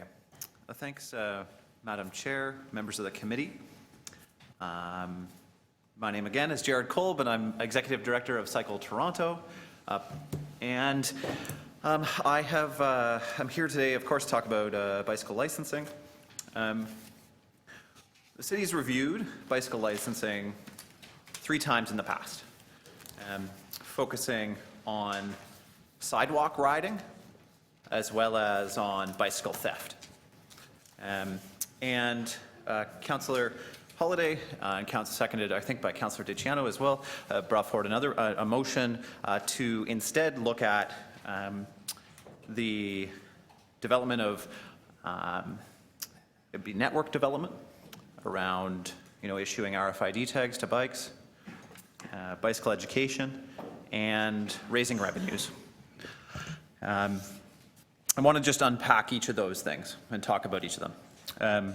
We've recently adopted a new 10-year cycling network plan, and staff have a considerable burden of work to execute on that plan.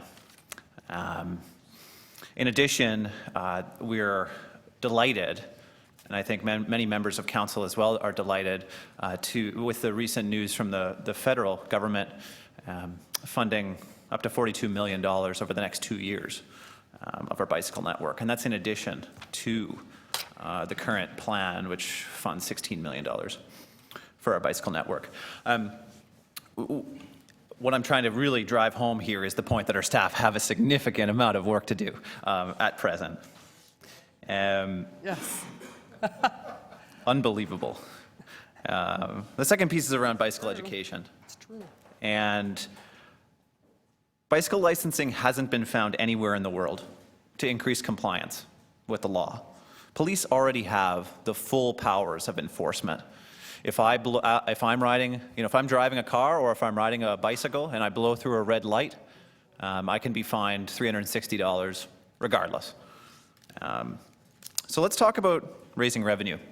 I've circulated to the clerk, and everyone should have received a scan that Cycle Toronto has done of the history of bicycle licensing in Canada, in the United States, and also a capture in Europe. And just to walk through that really quickly, putting that on the screen, it's really small. But Ottawa is the most recent, probably Canadian example of a group that the city staff reported back on, suggesting that it was estimated that a licensing system would cost at least $100,000 annually and only generate up to $40,000 in revenue each year. Regina just recently repealed their bicycle licensing system, and Calgary as well. They considered bicycle licensing in 2003, but again found that administrative expenses were prohibitive, and so this was not adopted. The same can be said of Los Angeles, as well as, thank you. Yeah, thanks. As well as in Washington, Portland, Minneapolis, Tucson, and the list goes on.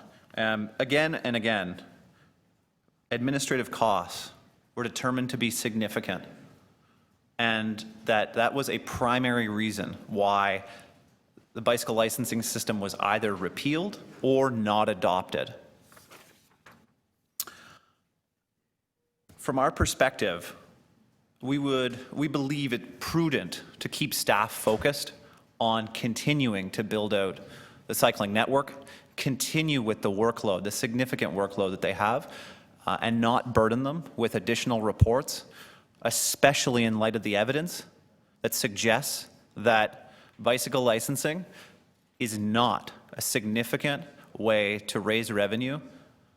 And not only that, will cost taxpayers and citizens of this city money that, at the end of the day, will not yield a net benefit.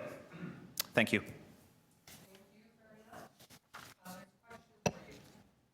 From Councillor Holiday. Oh, I'm sorry, I didn't see you there. Do you want to proceed, Councillor Nunziata? Would you like to go first? You go first. Welcome.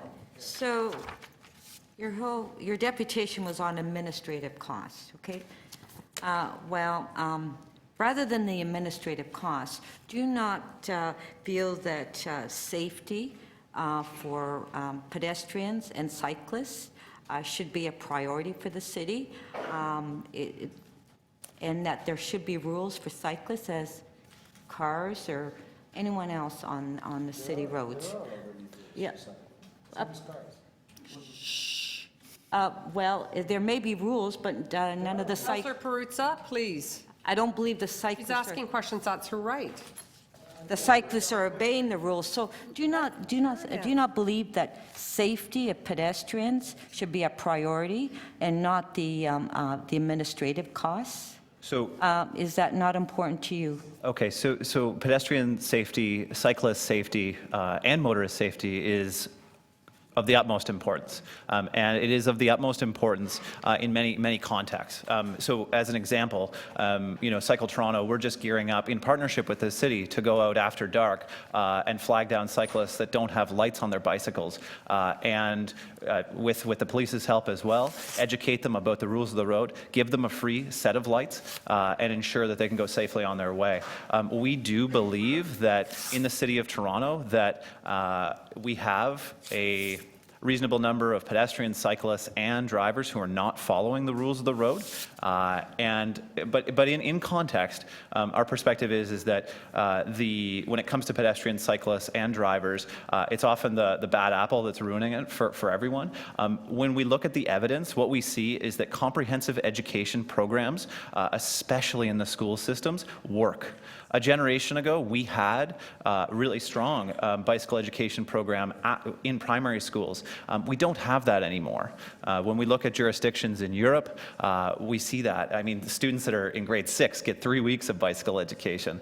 We don't have that currently, and I think that is a prudent approach that could have system-wide impacts, not only to help increase compliance with the law, but also encouraging more people to ride more often. Well, whatever you're doing is not working.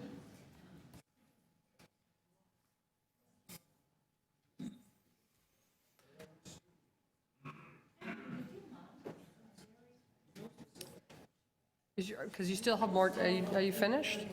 Why don't you drive downtown and see what the cyclists are doing? Not obeying rules, going through stop signs, going through red lights. Do you have any more questions for the deputant, Councillor? Okay, but Anthony, okay. All right, I think that your work here is done, Jared. Is there any other questions? Oh, Councillor Holyday has questions. Thank you for your deputation. I heard two things. The first was a concern over the cost. How many cyclists do you think there are in the city? I've heard different numbers, different deputations. Would you say there's 1 million? We usually go with the city's own data, which was from a 2009 Ipsos Reid poll, which suggests in the last year that 54% of Torontonians have ridden a bicycle. So we put the estimate, I guess, at 1.5 million people. Okay. Yeah. So I guess Ottawa was $100,000 according to your submission. So if we charge cyclists $1, please, you think that would cover the cost of a system? The question is all about implementation and where and how you roll that out. So, for instance, there are some places that have proposed doing it at bike shops, so that when someone's purchasing a new bicycle, that they would have, basically a tax. So, like a $10 fee that would be charged to that cyclist, and that was proposed in Maine as recently as 2012. The bike shops fought it really hard, and they fought it primarily because of an intense amount of online competition that has entered the marketplace, and that there is no way that to ensure fairness around that. So in context, that is, as has been found continuously, of course, Ottawa is a city, I believe, of 600,000 people. Toronto's 2.8 million. So the costs are going to increase accordingly. So given a system could provide a lot of data, it could tell us a lot about where riders are, maybe a little bit about them, not necessarily private data, but something about their cycling habits and how many there are. If the license was free, would you support it? I really, actually, so first of all, let me say that I really appreciate your approach on ensuring the creation of good data, Councillor. We have some significant problems in the city. And when we're talking about cycling, bicycle theft is a significant problem. Our bicycle registry that we do have, you log on to that website and it looks like it was, a web page from 1992. We do need innovative solutions for not only improving, there's about 3,000 bikes that are stolen as reported to the police each year. We do need solutions. And as of one, I'd love to talk to you more about this actually after, because we're continuing to work with some developers from Silicon Valley specifically on this issue. And from the perspective of tracking cyclists for network, planning the network, again, I would just suggest that I think this is a little late.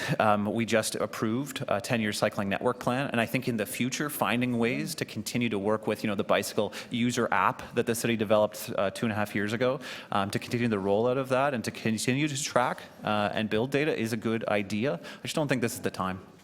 You mentioned the Toronto last studied this in 1996. Do you think the cycling world has changed in 20 years?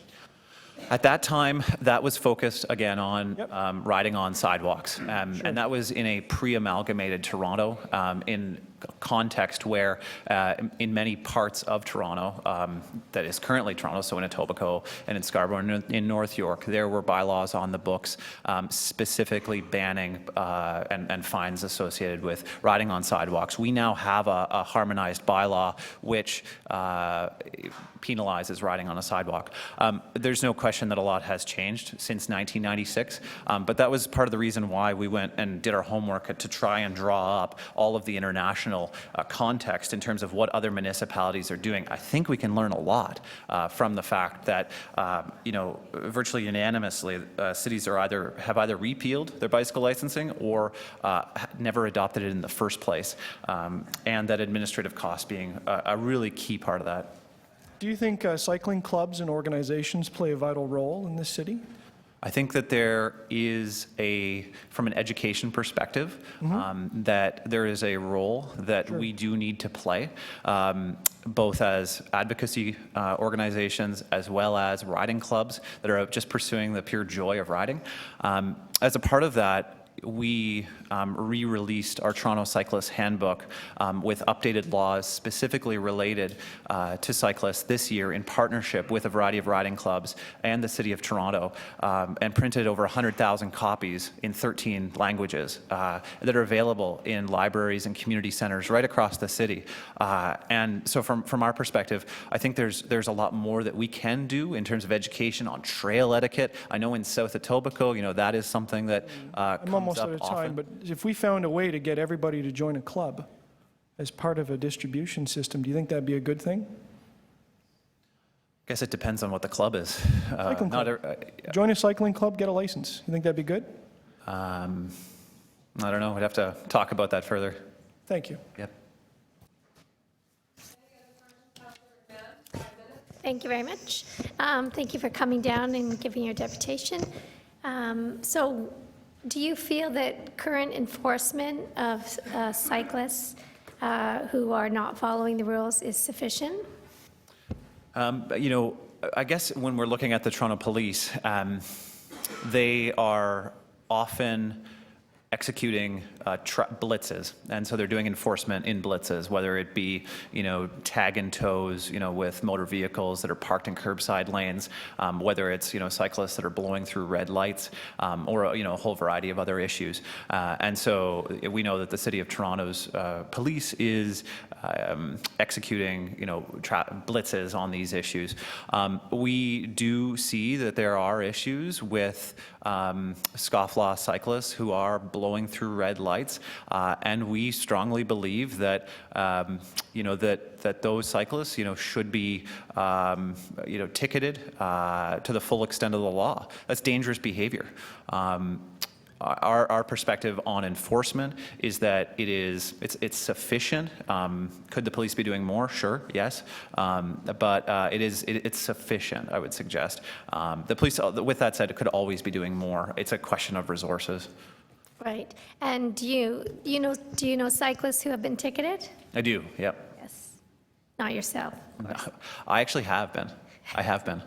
When I first moved to the City of Toronto and didn't know something about streetcars and doors being open and that needing to stop. And so I was handed a ticket and I paid it and I learned my lesson. Learned your lesson, right. So, yeah. Great, thanks. And then, so your idea as far as learning the rules of the road, because we know there are rules of the road and there are rules for cyclists, as there seems to be confusion with one of my councillor colleagues on that. But you feel that education is key, especially in schools. Absolutely. I mean, one of our partners currently is, we're working with Metrolinx on a coordinated review of the curriculum in the city, in the province of Ontario, to establish and evaluate opportunities for curriculum change to be able to bring more bicycle education to the schools across the province. And we do believe that a significant level of responsibility does lie with the province and our school system. Kids in Denmark, kids in Amsterdam, receive, as I mentioned previously, in grade 6, receive 3 weeks of bicycle education. Those are kids in grade 6, and it happens again at grade 9. I think that for members of the committee, who have children, the bicycle is likely something that they totally love. It's their first mode of independence. Kids love to ride. All that being said, education is really important, and we've got to be teaching our kids, how to properly ride on the road. And that's where education starts. So I do believe that the province has an important responsibility to play in that area. Thank you. Any other questions?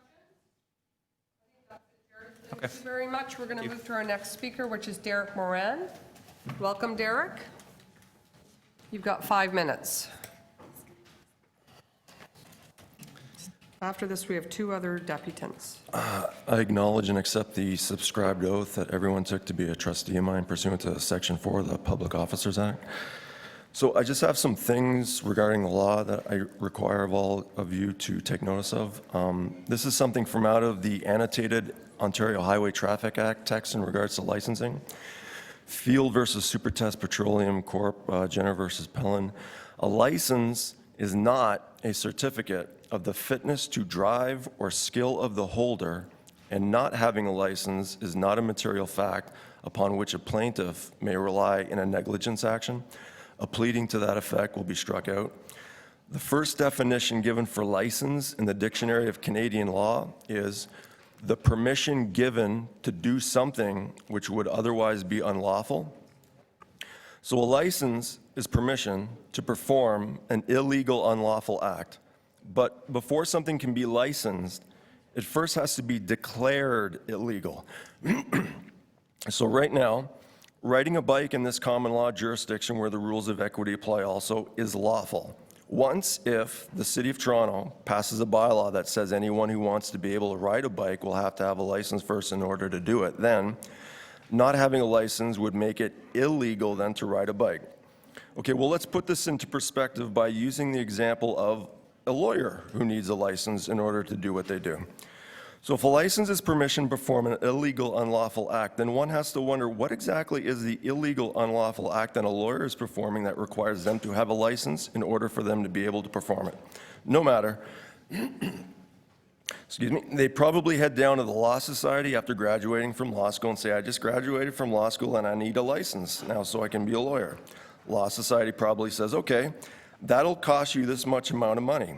Lawyer pulls payment from out of their pocket, gives it to whoever, and voila. In exchange for all this, the lawyer now gets a magical piece of paper that basically says they can now break the law without having to worry about getting in trouble for it. Because the lawyer would otherwise be a criminal for doing what they're doing without that license. But wait a second. Everyone remember just how the lawyer got this license in the end? By basically giving someone this stuff that says on it, this note is legal tender, and suddenly, by somehow, some way, it makes breaking the law okay. Really? Just by handing over some of this stuff, it makes doing something illegal suddenly okay? Yet that's exactly what we're talking about here, what licensing is. It has everything to do with generating revenue and absolutely nothing to do with right and wrong.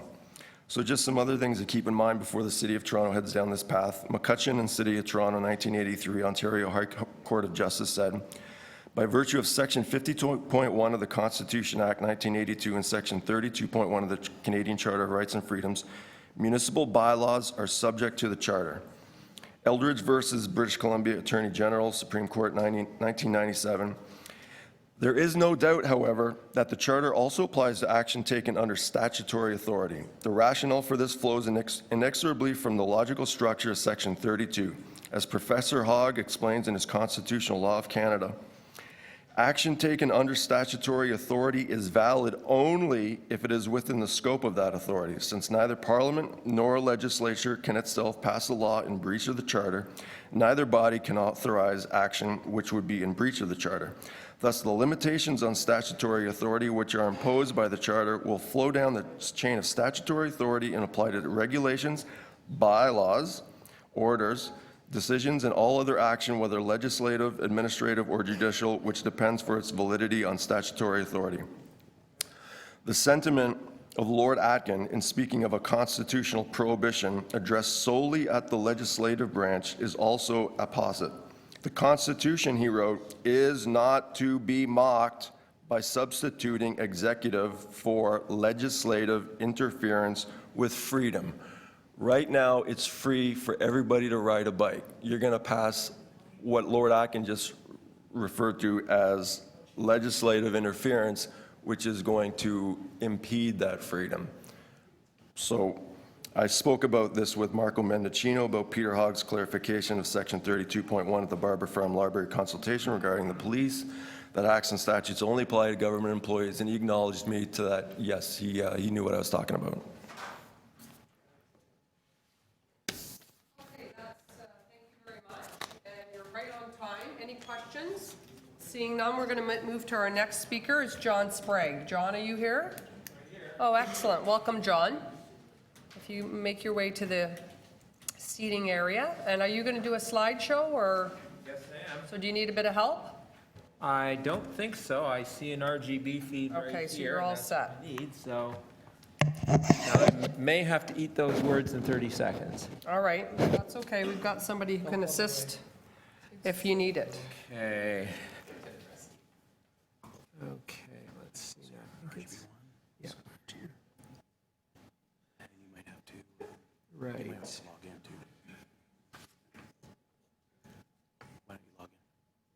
Oh. Sorry.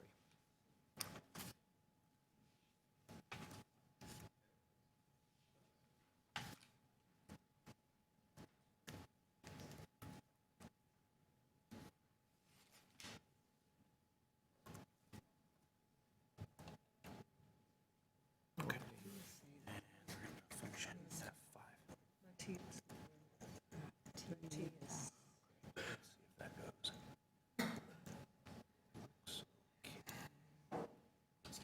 There we go.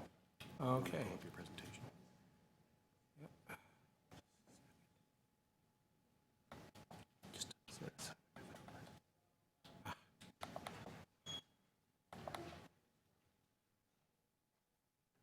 Okay.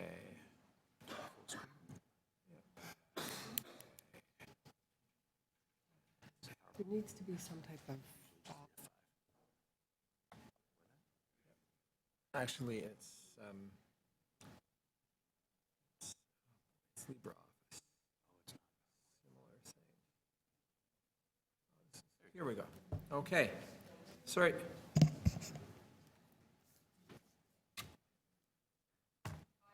Okay, 5 minutes. Sorry about that.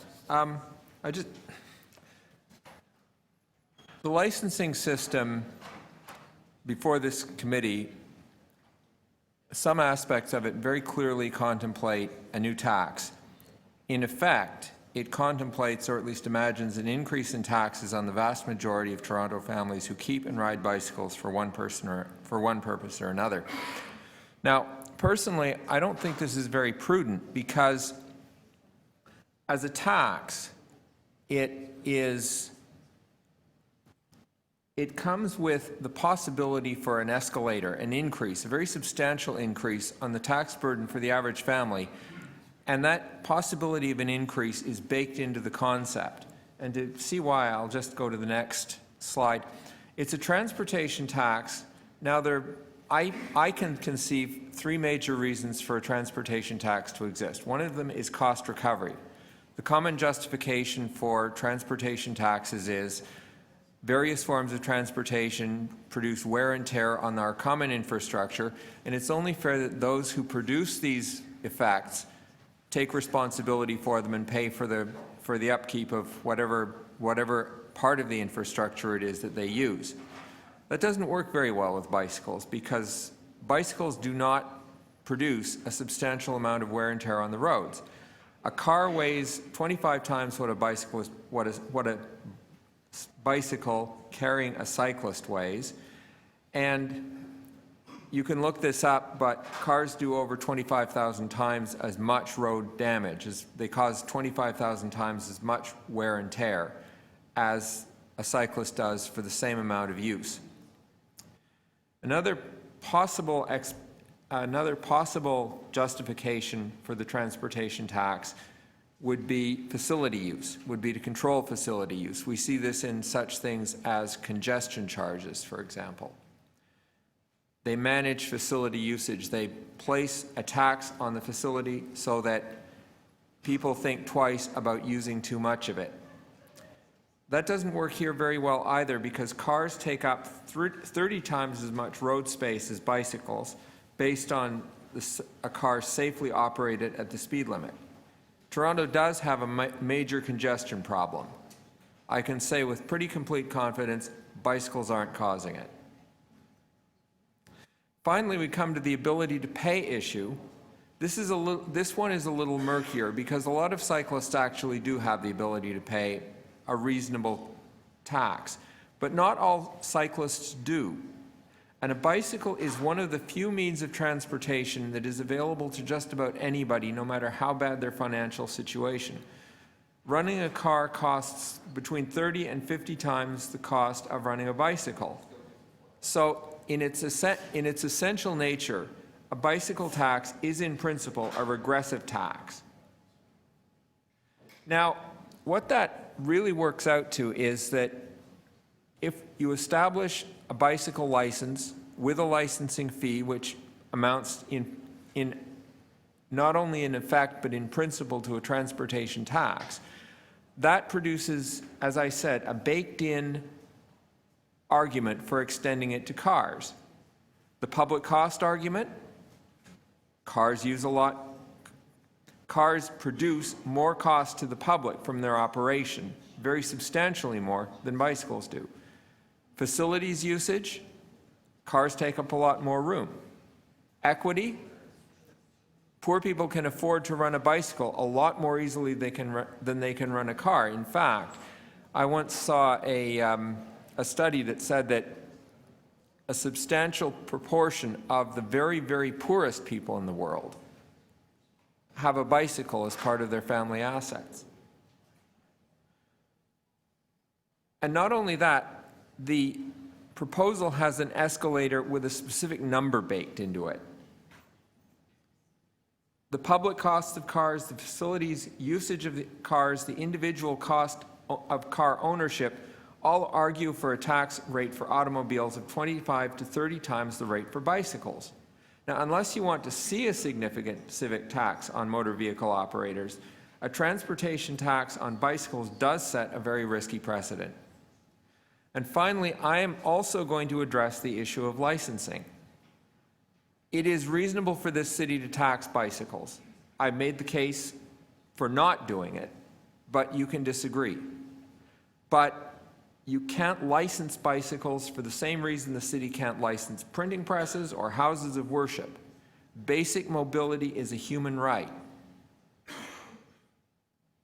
And exercising it is a person's right as well. That's all I have to say.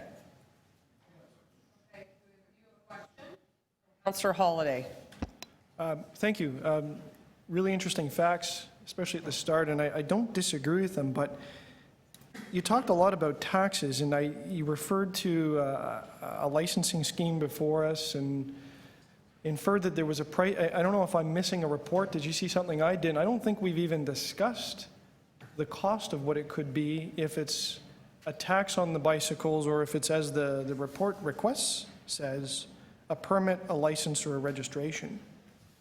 I wonder if you could comment on that. I mean, there's sort of assumptions here that there's some big change of money. Well, the agenda item specifically speaks of funding infrastructure in the first paragraph. That's what I took that from.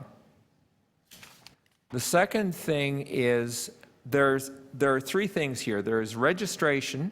It's perfectly reasonable. We have a bicycle registry in this city now, as Mr. Kolb alluded to, as I personally have used for my bicycles, and I strongly support extending that and making it more efficient for the sake of curbing bicycle theft in this city, which is an appalling problem. The question of licensing is simply, you can't license a right. You can't require a license to do something that I have a right to do anyway. And that's the problem with the word license. John Milton famously said that only good men love liberty, all the rest love license. Well, riding a bicycle is fundamentally a matter of liberty, not license. I have a license to drive. I have a license to fly an airplane because both those activities are actually quite dangerous for the people around me. And everyone else on the street has a right to know that when I climb into the driver's seat of a 2-ton steel bomb, I have at least a reasonable idea of what the heck I'm doing. A bicycle doesn't carry that kind of risk, and therefore it ought not to carry a license. And yeah, basically, I can quote the law. Basically, this stuff. It's okay. The Highway Traffic Act considers the two, though. Well, the highway. I know one's human-powered, but sorry. But I understand one's human-powered, and perhaps maybe is more of the more noble form of transportation, and thus the user should get off the hook, but Well, the Highway Traffic Act doesn't speak of licensing for bicycles. It does define a bicycle as a vehicle.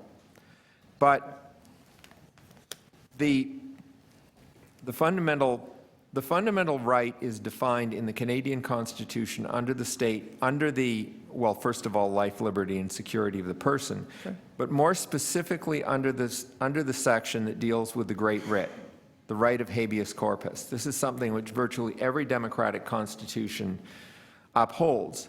And essentially what habeas corpus does is protect and assert the right of every individual to move about freely, which inevitably means accessing public space.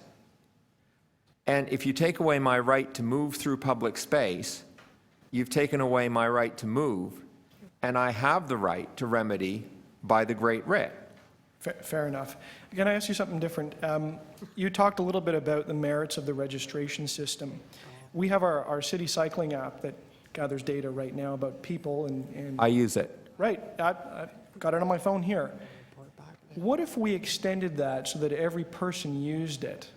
And that was kind of interlaced with a registration system. What if the fee was so low that it really just covered our administration? And imagine the benefits that would roll out of understanding where all the users are in the city and the appreciation for safety, rules of the road, identifying yourself as part of a group. Would that be something you could support? Well, with all due respect, Councillor Holliday, it does seem to me a bit like a surveillance society. One of the great features of the current cycling application, which I have used, which I value enormously, is the ability to turn it off. There are places where I go that are not illegal and certainly not unethical. 10 seconds. I'm just not interested in the city of Toronto knowing where I'm going on a particular. You're okay to use it now. All right. All right. Thank you very much. Any other questions? We have another speaker after this. Thank you very much. John, Mateus, are you still here? No, we've lost this speaker. So that wraps up our speakers list. Questions for staff? Any questions of staff? Councillor Layton. Yes, thank you very much, and I'll try to make them very brief. Could we get transportation staff to give us an idea of how much by a percentage of the transportation budget is spent on cycling infrastructure?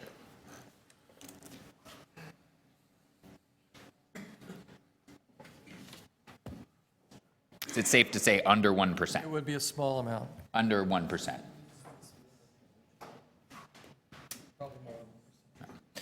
And how is the transportation budget funded? In broad strokes, what's funding it? Debt? Largely funded through tax levy, some revenue fees from various sources. Could you tell us what those various sources are? Are they utility, road cuts? Perfect. Thank you. Can someone, and I know that Councillor Livy, Councillor Livy, Deputy City Manager Livy, where does the gas tax money go? Where does the gas tax money go? It goes into cycling and other road infrastructure. We sure about that? No. My understanding is the gas tax in the City of Toronto goes directly into transit projects. I don't think that we are using that for cycling infrastructure. Transit funding is where the gas tax go. On wear and tear of the roads, is it safe to say, and Mike DeAndrea is here, which is kind of fantastic because he'd probably be able to give unique perspective to this as he is in engineering. Could you give us a scale of how and what impact a bike would have to the state of good repair as a road versus, say, a compact car? What would impact the state of good repair more, and in what degree? Through the chair, obviously, any motor vehicle would have a greater impact than a bicycle. And is it based on their weight? Through the chair, based on weight, based on surface area of the travel surface of the vehicle and the wheels. I won't ask you about the travel surface of the area of a bike wheel versus 4 car wheels, but I'll save that for my speaking. Thank you. Other questions of staff? I'll ask a question. The reports, everybody's talking about these 3 reports. What were the years those reports were produced? Through the chair, a report was produced in 1984, which focuses on trying to address the issue of bike theft. In 1992, which focused on the issue of sidewalk riding and compliance with other traffic law issues and couriers. And in 1996, focusing again on riding on sidewalks, traffic law compliance, and couriers. So 1996 was the last time we had a report from staff that went before committee and council? 1996? That is correct. So 1984, sorry, what was the focus of that report? I kind of missed what you said. The first one? The focus in the 1984 report was bike theft. Bike theft, which is a big problem, a growing problem in my mind. And 1996 and 1992 were both, kind of a focus was sidewalk, the sidewalk issue. For the most part, sidewalk riding and compliance with traffic law. And compliance, okay. That's great, thank you very much. Those are all my questions. Councillor Pauliday. Thank you, Chair. You've inspired me. So just for further clarity here. I wasn't hoping to do that. Are any of the elements of the asks under PW 15.12, A, B, C, D, 1, 2, 3, 4, have those ever been reported on in the past? Or is this new? Promoting the city cycling app, health and safety awareness, equipment standards, gathering data, generating revenue to fund infrastructure, and then looking at, focusing on different types of riders, partnering with clubs and organizations, reducing overhead and administrative burden by using different partners to distribute a license or, some sort of an IT technology system, its app, performance standards, big data. Through the chair, with regard to reporting on licensing, those items are new. The city is undergoing existing work on promoting the cycling app and partnering and some of those things that you've mentioned. Thank you. Any other questions? Seeing none, we're going to move to speakers. Councillor Layton. Thank you very much, Madam Chair. Really at the heart of this are 2 notions that are being put forward in this recommendation. One is that cyclists aren't following the rules, and 2 is that cyclists aren't paying their fair share. I'm going to address the second point first. This is absolutely ridiculous that we would go ahead and ask the most vulnerable road user who gets the least out of the existing budget to pay more as a result of having to go get a sticker or a license for their bike. It's absolutely ridiculous. Less than 1% of our budget of our transportation budget goes to cycling infrastructure. And yet, all the while, bicycles having less of an impact of state of good repair. Now, I don't know if you realize this, but cyclists pay taxes like everyone else. Cyclists pay property taxes like everybody else. Unless they're your child or don't live in the city, they're paying the same municipal property taxes as everyone else. Arguably, and I'll make this case now, they pay more.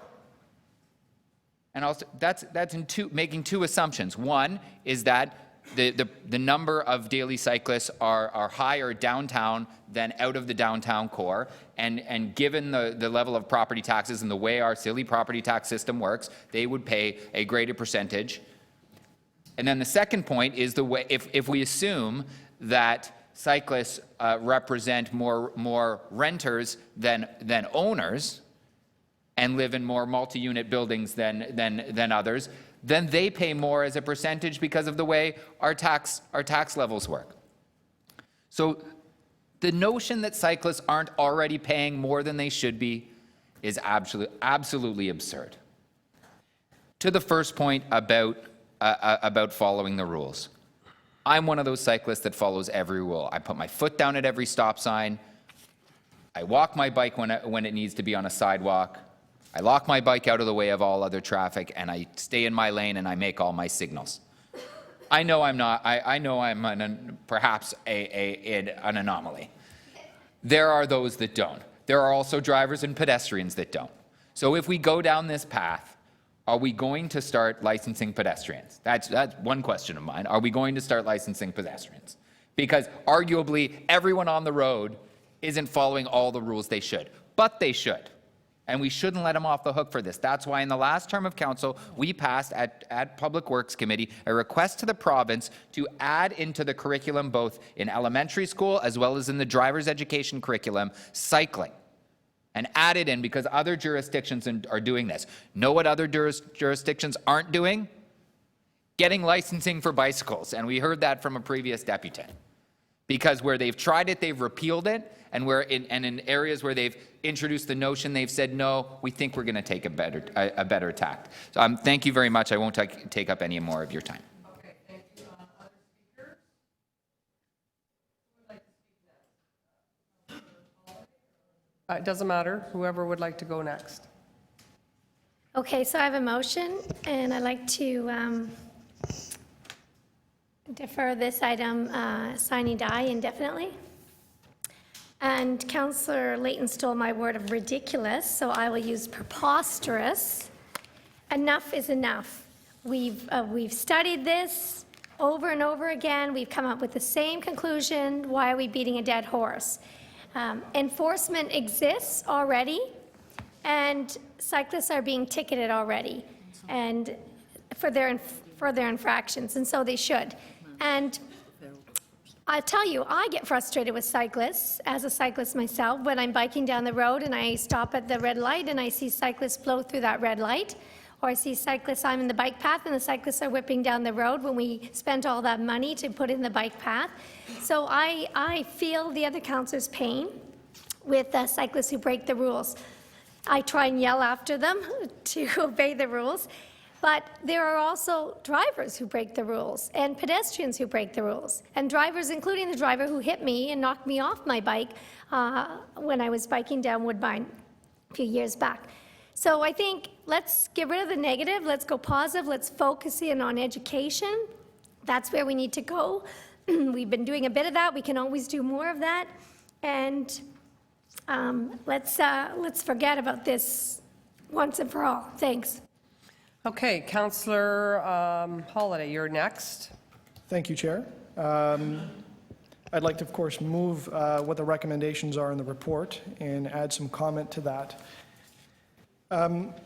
I prepared this motion, so I know what the intentions are, despite what others may draw conclusions or infer or sense that this has to do with an axe to grind with cyclists or taking money. I'm quite familiar with the webpage that the city has because this question comes up over and over again, and it talks about people chasing people down for breaking the law. I think Toronto police are quite capable of enforcing the Highway Traffic Act. They do that now. They do that on a risk-based approach. This has nothing to do with that. This is about gathering information that holds all of us more account. That includes information about the cyclists on the road and the decision makers that stand at this table making proper decisions about where to put cycling infrastructure. It's been 20 years since we've looked at this, and the world has changed immensely. We've got great technology out there. We've got a city cycling app that could be part of this solution. So I know you've all read the recommendations for it. It's simply for a report to look at a concept, something new, something that I don't believe has ever been tried in any other jurisdiction, and that is to gather information about the vehicle itself and gather the data off of that. I'm not going to write this report and pretend that there's some revenue stream that can be brought out of this, that it's tens or hundreds of dollars to charge cyclists. Maybe it's $1 a year, and that just covers the cost.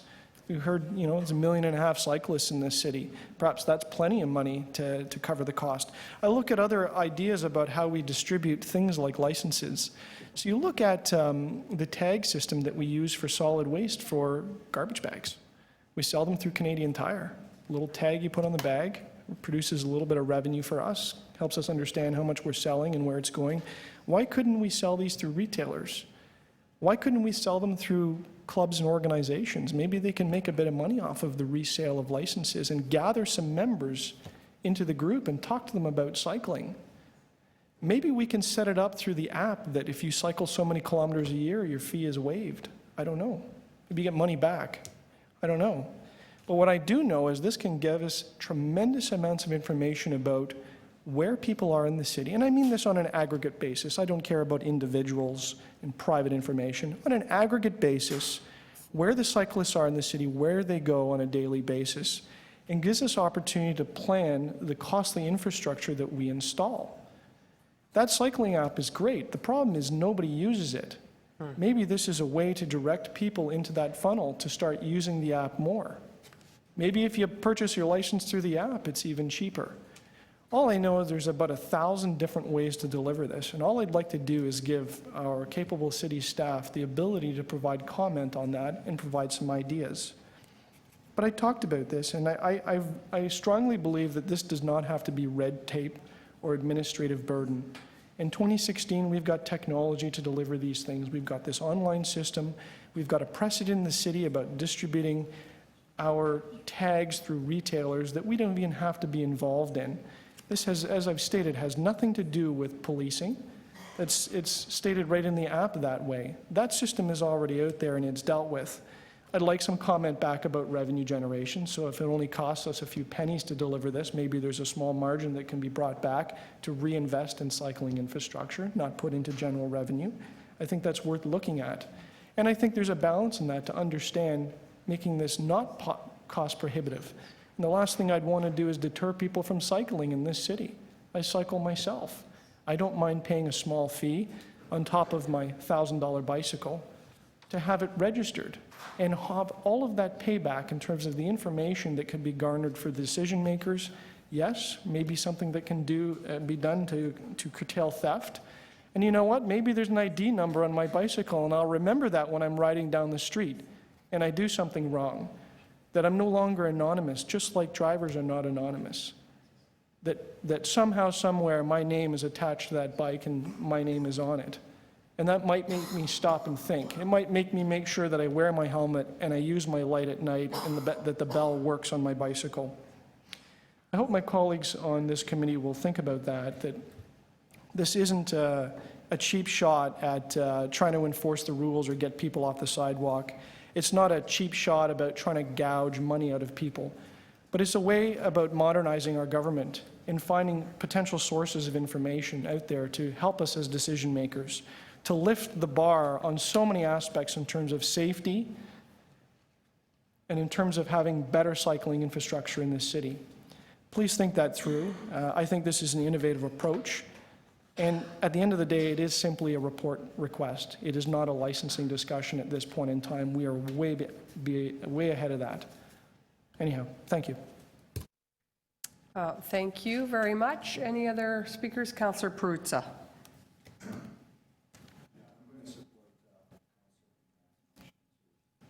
Basically refer it sine die and be done with it. I think just wasting staff time and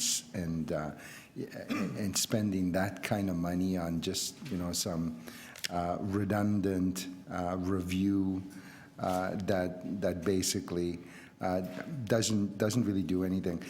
I guess I've been trying to sit here and trying to sort of think about like licensing, what that means, right? So I have a driver's license when I keep in my pocket. That applies to me. So I got permission to drive. Then there's a license plate that's attached to my car. That's attached to my car. It's not attached to me. It doesn't get stamped on my forehead or stapled to my butt as I walk down the street. Right? It's on my car. Now, I may be driving my car. I could lend out my car. Someone else could be in my car, and it's my car. Or a license plate that's attached to me. I mean, that's connected to me, but attached to my car. And someone borrowing my car can do something, and then they get stopped, and they get fined. It's not my car that gets fined. It doesn't, they don't stick a ticket to my car, and so it comes home to me. It goes to some person. So so if I go out and I get a license for my bicycle, I put it in my pocket, I could be riding someone else's bicycle and doing something stupid, and I don't know what that means, right? Does that Councillor Holliday, who's following that, gets to take down that license plate and report it and say that that bicycle did something really, really bad, right? And we don't know the person who was on that bicycle.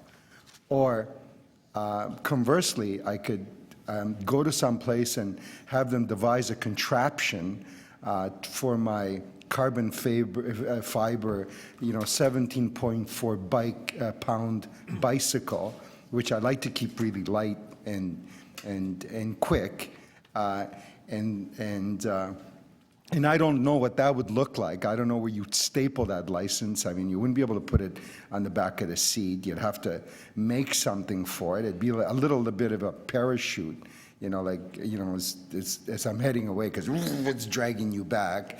That would really piss me off, right? So really, I try to listen to Councillor Holliday, and he said that his motivation here is about information. It's about trying to generate I don't know what information, where people ride, where they don't ride. I don't know how a license would do that, unless you GPSed it and then you developed a computer system to kind of like track all of those and overlay them over each other. And then Hamish could come here with a whole bunch of maps and show you where all these like bicycle things, because somebody would print it in multicolored, on multicolored paper or with multicolors or something. I have a couple of licenses, right, already. I'm also a cyclist. So I have an automobile license, which I had to get. I'm talking about the one now I carry in my pocket, not the one that's on the back of my vehicle, okay? I don't know what it says on it. It probably, because it allows me to drive a car, it allows me to drive a motorcycle, so that's probably two different licenses. I don't think I have two different licenses. I think it's one license, and both things are on there, but I pay for both. So that's already given me a whole bunch of education about, rules of the road and all the rest of it. And I was in my car this morning. I pulled over on Davenport. I'm not afraid to say that. A whole bunch of lights weren't working down when I was coming down Western Road. They're all out, traffic lights. So people are stopping, and they're kind of like making up their own rules, because you kind of get lost a bit. There's no officer in the middle of the street, and people are going a different whatever. And I imagine that's why I got a warning. 30 seconds. So I got this warning. This white sheet of paper. Apparently, they can give you 2 warnings. They gave me 2 warnings. You know why? Because I hadn't signed my ownership for the vehicle. And the police officer said, "Hey, you don't sign it." I signed it in front of him. I said, "Okay, fine. Sorry, I don't know. I didn't know you could get a ticket for not $110 for not signing your ownership of your vehicle." Right? Really, I got fined on my bicycle once. Not afraid to say that. Not ashamed to say that. I was on my carbon fiber frame bike. I was clipped on. I was coming to work, and just before I got onto Dundas, I got pulled over. I got stopped by the police. Okay, that's excellent. And they gave me a ticket on my bike. Thank you know why? you. On that note, I stopped at the stop sign, but apparently my feet had to unclip and I had to touch the ground. Okay. I didn't touch the ground. Thank you so much. I came to a stop. We'll hear about it later, I'm sure, and at I got a lunch. ticket. So you have enforcement Move now. on to Councillor Lee, whose turn it is. Thank you, Councillor Perruzza, and you've got 5 minutes. Thank you, Chair. And I have to say that listening to all the arguments, even when Councillor Layton was talking, 1% of a $10 billion budget is $10 million. So even if it's less than 1%, it's $10 million. But anyways, this kind of licensing will not raise that kind of money. All right. So when I look at all the goals, generating revenue to fund infrastructure maintenance, it won't raise that kind of money. Originally I was going to support getting a report back. Gather ridership data. What is it going to tell me? It's going to tell me that somebody is licensed, whether it's a cyclist, and whether the bike is registered. Okay? But does it tell me ridership numbers, a license regime? I don't think it will. Because how often people ride, where they go. Increase health and safety awareness. There are organizations doing that. In fact, the police is holding a safe cycling course in one of my malls in October. Promoting the city's cycling app. I went to look at the city cycling app. It can only be used on Android or iPhones. I have a BlackBerry. That means I cannot I cannot ride a bicycle. Anyways, there are a lot of issues with, and then I think about, I got visitors coming into the city. Nowhere else in the world do they license cyclists, right? Does that mean they cannot ride a bicycle in Toronto? I represent a border ward. Does that mean the people in York Region cannot bring the bicycles into Toronto or cycle in Toronto? So there are lots of issues. So unless we can overcome it, I think I'll have to support without going with the report because there are just too many issues to be addressed. And we have organizations helping to increase safety, to look at all the issues that we have to deal with cyclists. So I think I will support Councillor McMahon's. Thank you. Okay, is that good? Thank you very much, Councillor Lee. I'll just wrap up by saying that, I certainly appreciate Councillor Holliday's gesture to look at a report. There hasn't been a report since 1996, and I think there's a lot of misinformation. I think people actually think we're voting on licensing today.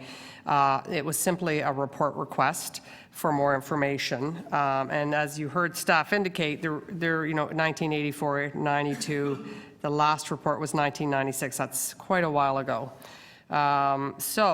Having said that, I am not overly keen about this concept, and philosophically. I'm very worried about the bureaucracy being very cumbersome, whether it would be cost recovery, and the administrative costs. We saw in some of the data that was submitted that some other cities found the administrative costs very significant. Specifically LA and California. So that would always be my worry. We always, at City Hall, we find ways to make these things expensive and cumbersome. And so for that reason, I will be supporting the motion before us to defer it indefinitely. Having said that, I do think bicycle theft is such a significant problem in the city, and it continues to grow as a problem. And if we had have asked for a report, which it doesn't look like we're going to, I would have really emphasized that piece of, how do we, if there was some type of system in place, how do we use that to impact bicycle thefts in the city? Because we've all experienced it. Every family in this city has had some experience with losing a bicycle or almost losing a bicycle. It happened to my son at a very young age. It was very traumatizing when he popped into a restaurant to pick up some Chinese food or something, and 2 minutes later came out and the bicycle was gone. I mean, he was very young, and it really had an impact on him. So that's one of hundreds of stories about bicycle theft in this city, and I do hope staff will think about how we can address that, if there's ways we can really up our game on that front, because it's really a growing issue in this city, and I think it's only going to get worse, not better. So on that note, the first motion before us is to defer, or deferral always goes first at committee. So Councillor McMahon's motion to defer indefinitely is up first, and all those in favor? Can you record that, please? Sure. If the clerk could record that. Okay, on the motion to defer by Councillor McMahon. Defer indefinitely is the term. All those in favor? Councillor McMahon, Councillor Robinson, Councillor Lee, Councillor Perruzza, that's 4. Opposed? Councillor Holliday, that's 1. That's carried. 4-1. Okay, so that concludes our agenda. As I said, this is a record for our committee. This is the first time we've ever in 2 years finished before lunch. So thank you to the committee members for their participation today, and to all the deputants who brought forward some great concepts and ideas, and their engagement. Thank you, everyone. Thank you.